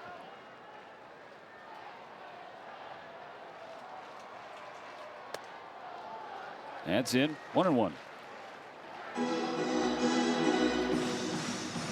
Dodgers trailing 4-3. 5 more outs to play with. Tying run on here with 1 out in the 8th. The 1-1 from Cruz. Tucker. Another foul ball and another strike. He does a lot of manicuring of the dirt where his back foot goes in now, and he keeps his head down. I think he's very comfortable where he's at with his swing and emotionally and wearing the Dodger uniform now. Broken back, ground ball up the middle. Massey fields, flips to Whit. He will not throw to first. Tucker trades places with Pages. Now 2 gone.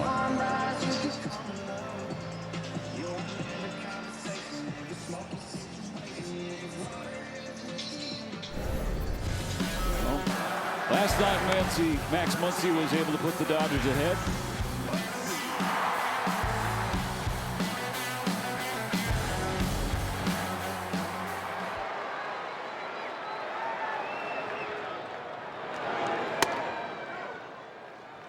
Ball 1 inside, a fastball at 100 miles per hour from Cruz.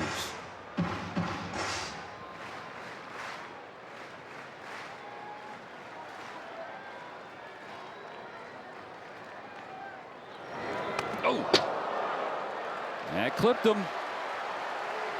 Muncy will take first. Tucker to second as the tying run.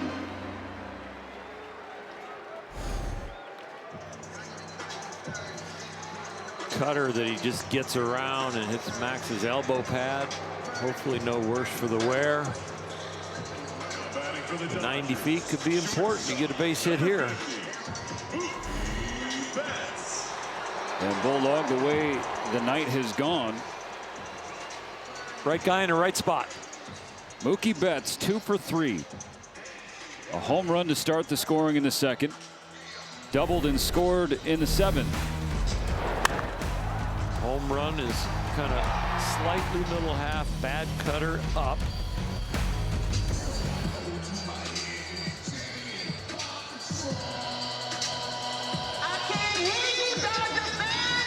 Trust your hands right here.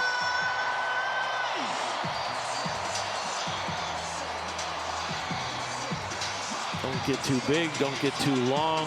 Just trust your hands, get your foot down.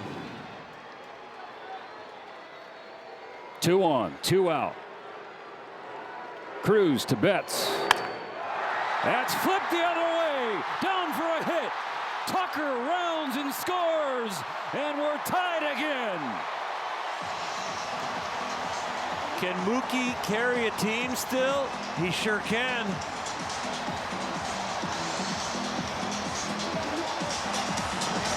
We said his flight pattern's really good, in the air to left, but as you go farther around the field to the right, his flight pattern gets lower and lower. That's when he's most effective. And this one, he stays on, gets a little humpback liner to right, and picks up that tying run. Third hit for Betts, second ribby.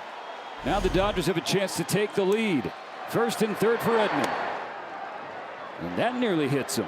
Ball one inside. Pay attention right here for a wild pitch pass ball. Might get a little overthrowing from the mound.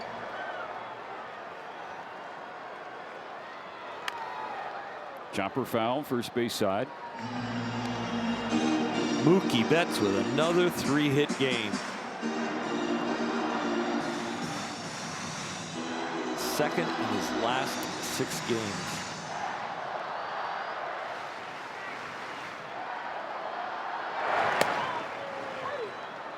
Strike 2, catches the corner.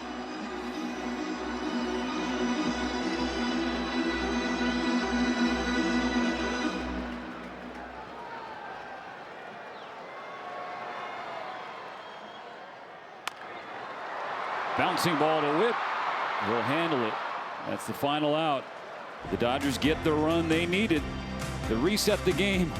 Again, 4-4 to the 9th.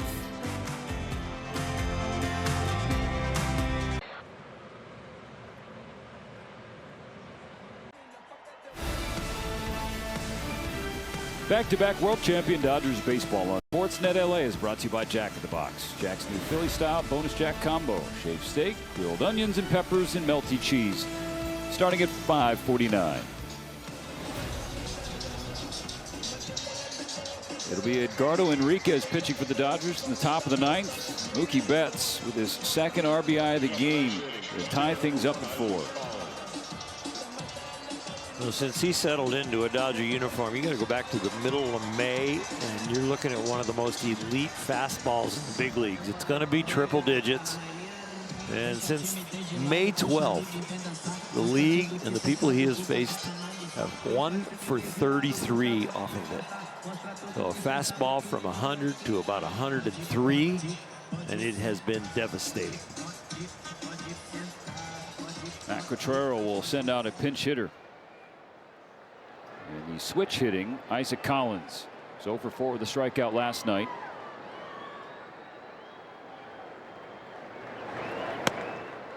Strike 1 from Enriquez. That's huge for him. It's huge for any pitcher, but it takes the walk out of the equation most of the time for him when he gets a first pitch strike.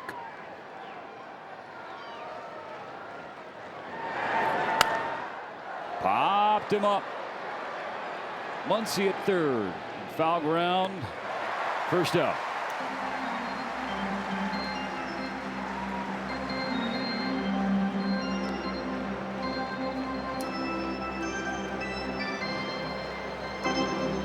Dodgers got the first out in the last inning, and then things unraveled. So to stay locked in for John Rave.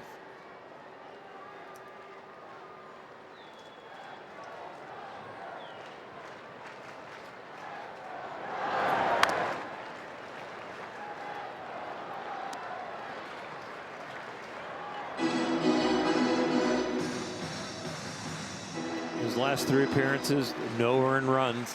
He had a rough one to start the road trip. That was against the Cubs, but since then has settled back in.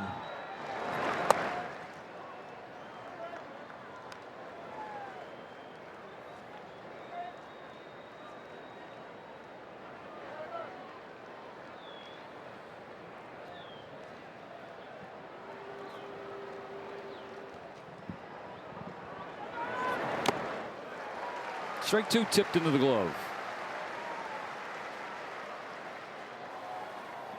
2-strike count. He's had the strikeout ball working in his last 3 appearances. He's almost struck out 50% of the hitters that he's faced. See if he can put him away here.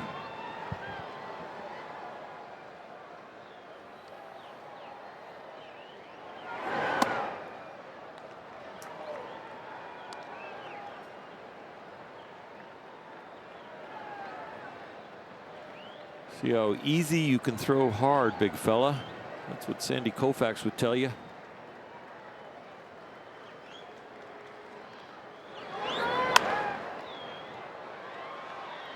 A lot of times you see that extra effort from guys on the mound, but you see the radar reading go down.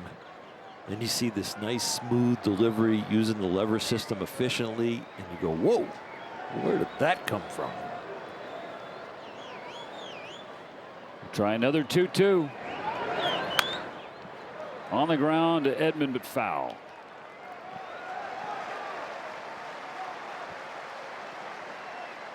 It's an interesting one. It was the hitter convincing the umpires that it hit his foot. Brian Walsh telling Dave Roberts, I blew a foul. It hit dirt first and then maybe the toe. Yep. You got it right.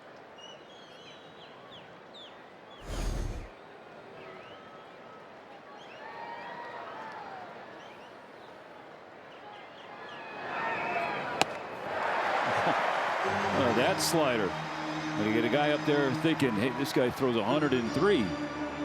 Usually around 12 miles an hour is where you can get the swing and miss when you change speeds. Well, this not only changed speeds about 12 miles an hour, but changes direction. The 14th strikeout for the Dodgers staff tonight. 10 of those belong to Blake Snell.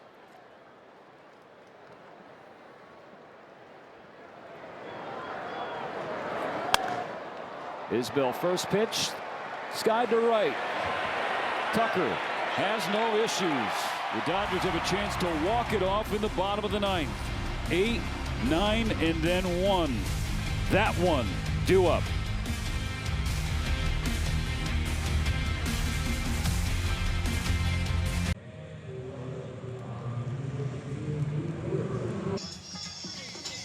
Bottom of the 9th, Dodgers and Royals even at 4. 3 times tonight the game's been tied. Couple of lead changes.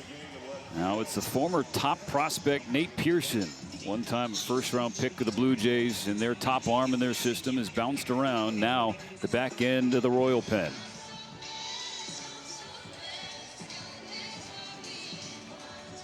Call, Fiducia, Otani.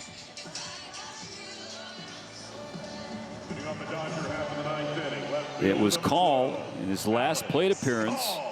Broke a 1-1 tie. Doubling down the first base line on the 8th pitch of that at bat. Strike 1 called against him. The Dodgers can't challenge. There's that key hit deep in the count, just trying to make contact, finds a hole, and he was enthused as he left the box. First RBI since June 24th.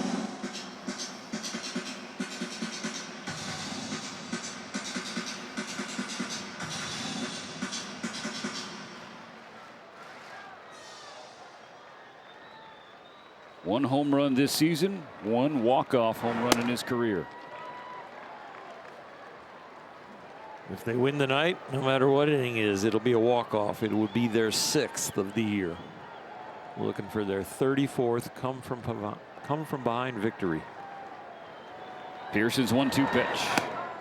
Gets called swinging.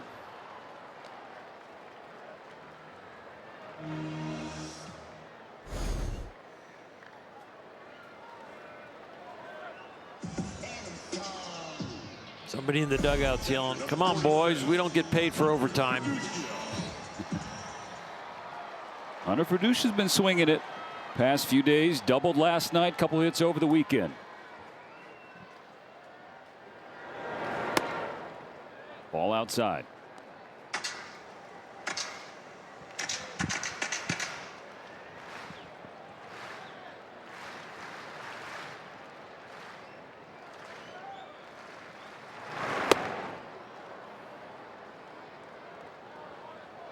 The upper 90s fastball that Pearson has thrived off of in his baseball life. Made him the 28th overall pick. On a 1-1, Verduche hits it on the ground to second. Gobbled up by Massey. And now Shohei.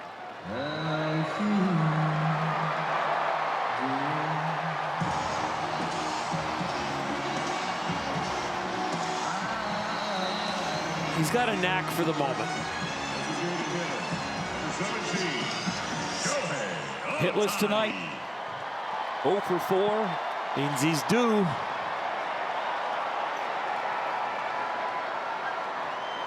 Pearson's first pitch. Taken for strike 1.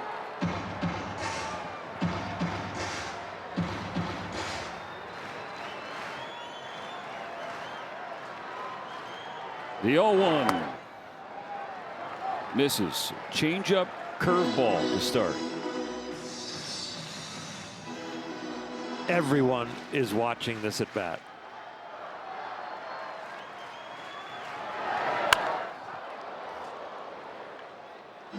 Ohtani has 4 career walk-offs. 2 of those 4 hits are homers. He does not have one this season. Yeah. I think that's a good point.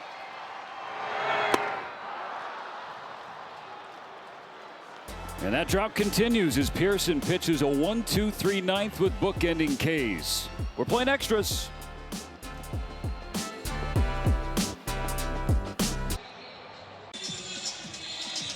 Into the 10th, the Dodgers and Royals tied at 4. Now time for the Dodger debut for Seth Halverson, right-hander acquired in a deal with the Colorado Rockies. What a position to be in. Heart rate goes through the roof whenever you leave the bullpen gate and come into a game like this, but to be in front of these Dodger fans in a tie game against the Royals, Dodgers trying to pile up some wins to get some momentum back to this season. Awfully fun to be on the mound right now.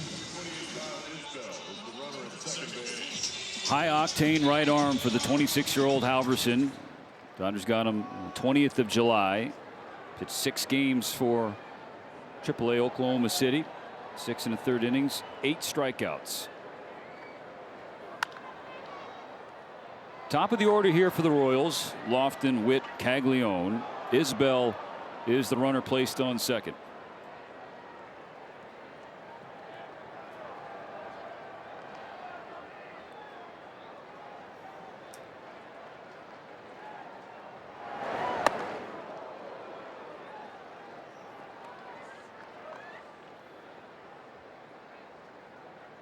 Dodgers led this game 3-1, and in the top of the 8th with 1 out, nobody on. Lofton worked the walk, and that kind of opened the floodgates. The Royals scored 3 to take the lead. The Dodgers tied it in the bottom of that inning.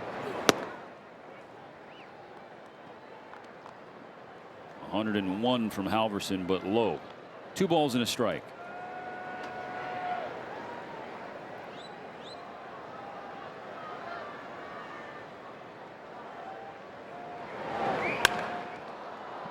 Fly ball to right, slicing right to Tucker. Isbell tagging, heading for third. And he slides in safely. Outstanding throw. Just the speed gets him over there, but Kyle Tucker did a number on that accurate long throw.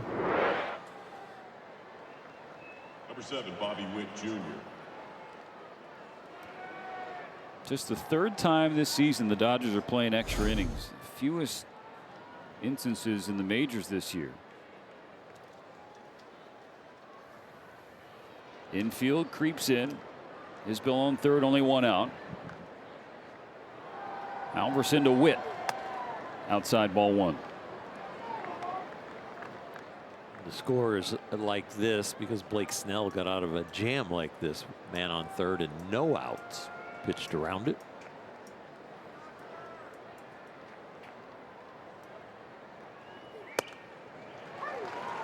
Pops the mid with 100. 1-1.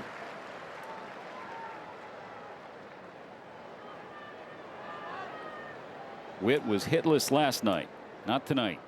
2 for 4 with 2 runs scored. On a 1-1. Alverson just misses the bottom edge in the outside corner.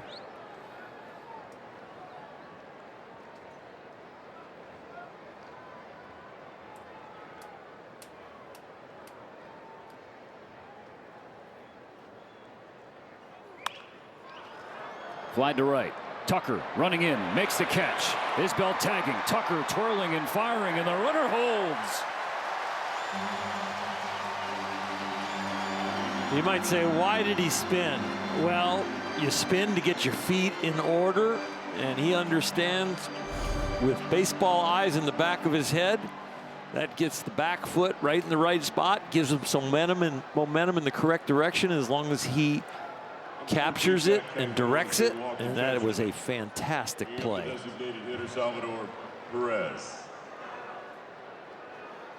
The Dodgers intentionally walk Jack Caglione.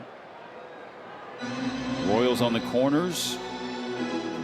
Walk the lefty to face the right-handed hitting Salvador Perez, who has driven in 2 tonight.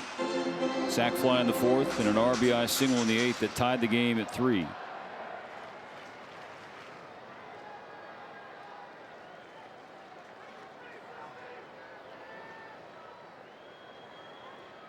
Earlier this year, Perez moved past George Brett for the most home runs in Royals franchise history. He's cheating on this first pitch, I think. I think he's cheating on a fastball.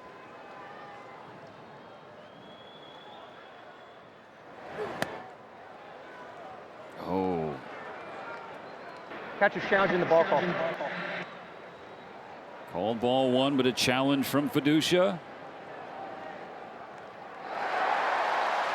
Pitcher strike. Los Angeles has 1 remaining. In extra innings, you get 1 back.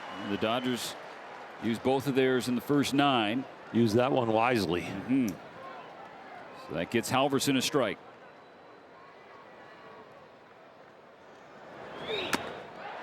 There's another. 0-2. Yeah, I think Perez would have swung at the first one if it wouldn't have been exactly right on the corner like that. And that one, though, up in his eyes that he saw a little better, he was hacking that right away.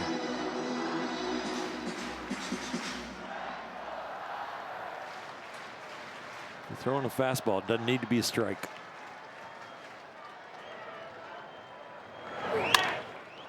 Bouncing ball to Edman. Halverson's debut, a spotless 10th. Coming up in the bottom half, Freeman, Pages, and Tucker will take turns trying to walk it off.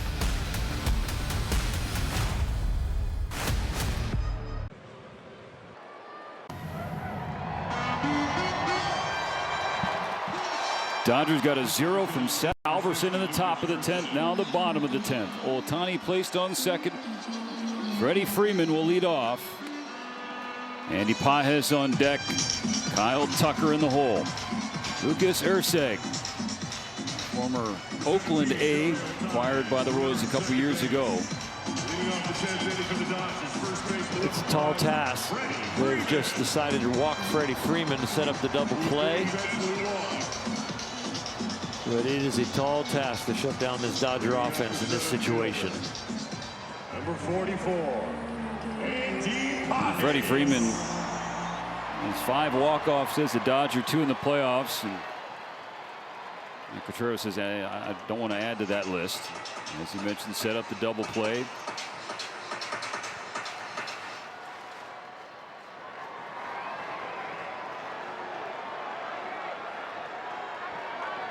So it's Andy Pages. Strike 1.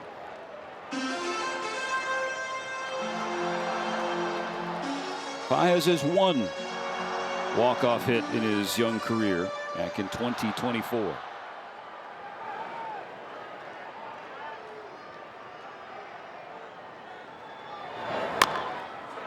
Chopper left side, picked up by Erceg with a bare hand, throws as he slips. Oh, what a play! And the pick from Caglione. If that throw is offline or if Caglione doesn't pick it, this game's over. It was a fantastic play. We're usually watching the Kansas City Royals up the middle. Their double play combination make electric plays, but this one done by a reliever with the slip sliding away, the back foot out from under. Great pick at first again tonight. Boy, that is really, really well done. Second intentional walk of the inning issued by Kansas City to put Tucker on first, loading the bases. The infield comes in for Max Muncy. On Monday night, Max Muncy came up to the plate with the bases loaded, and he came through. Can he provide a sequel on Tuesday? He will take the walk. One of the best on the team with the knowledge of the strike zone.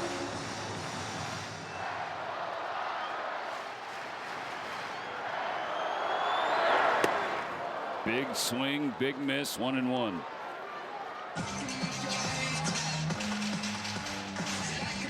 Bobby Witt was quarterbacking the Royals defense at shortstop, communicating with Isbell in center. On a 1-1.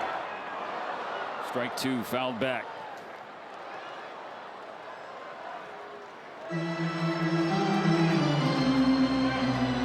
Before 2 strikes, he's trying to get the ball in the air. Now he's just trying to put it in play. Getting in the air would be extra credit. 2-2.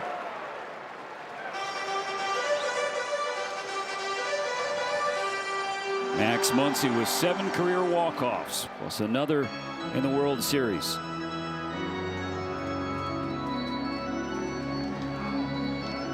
Winning run 90 feet away, 1 out in the 10th. 2 balls, 2 strikes. Erceg to Muncy. That's going to end the night. Max Muncy wins it for the Dodgers in the 10th.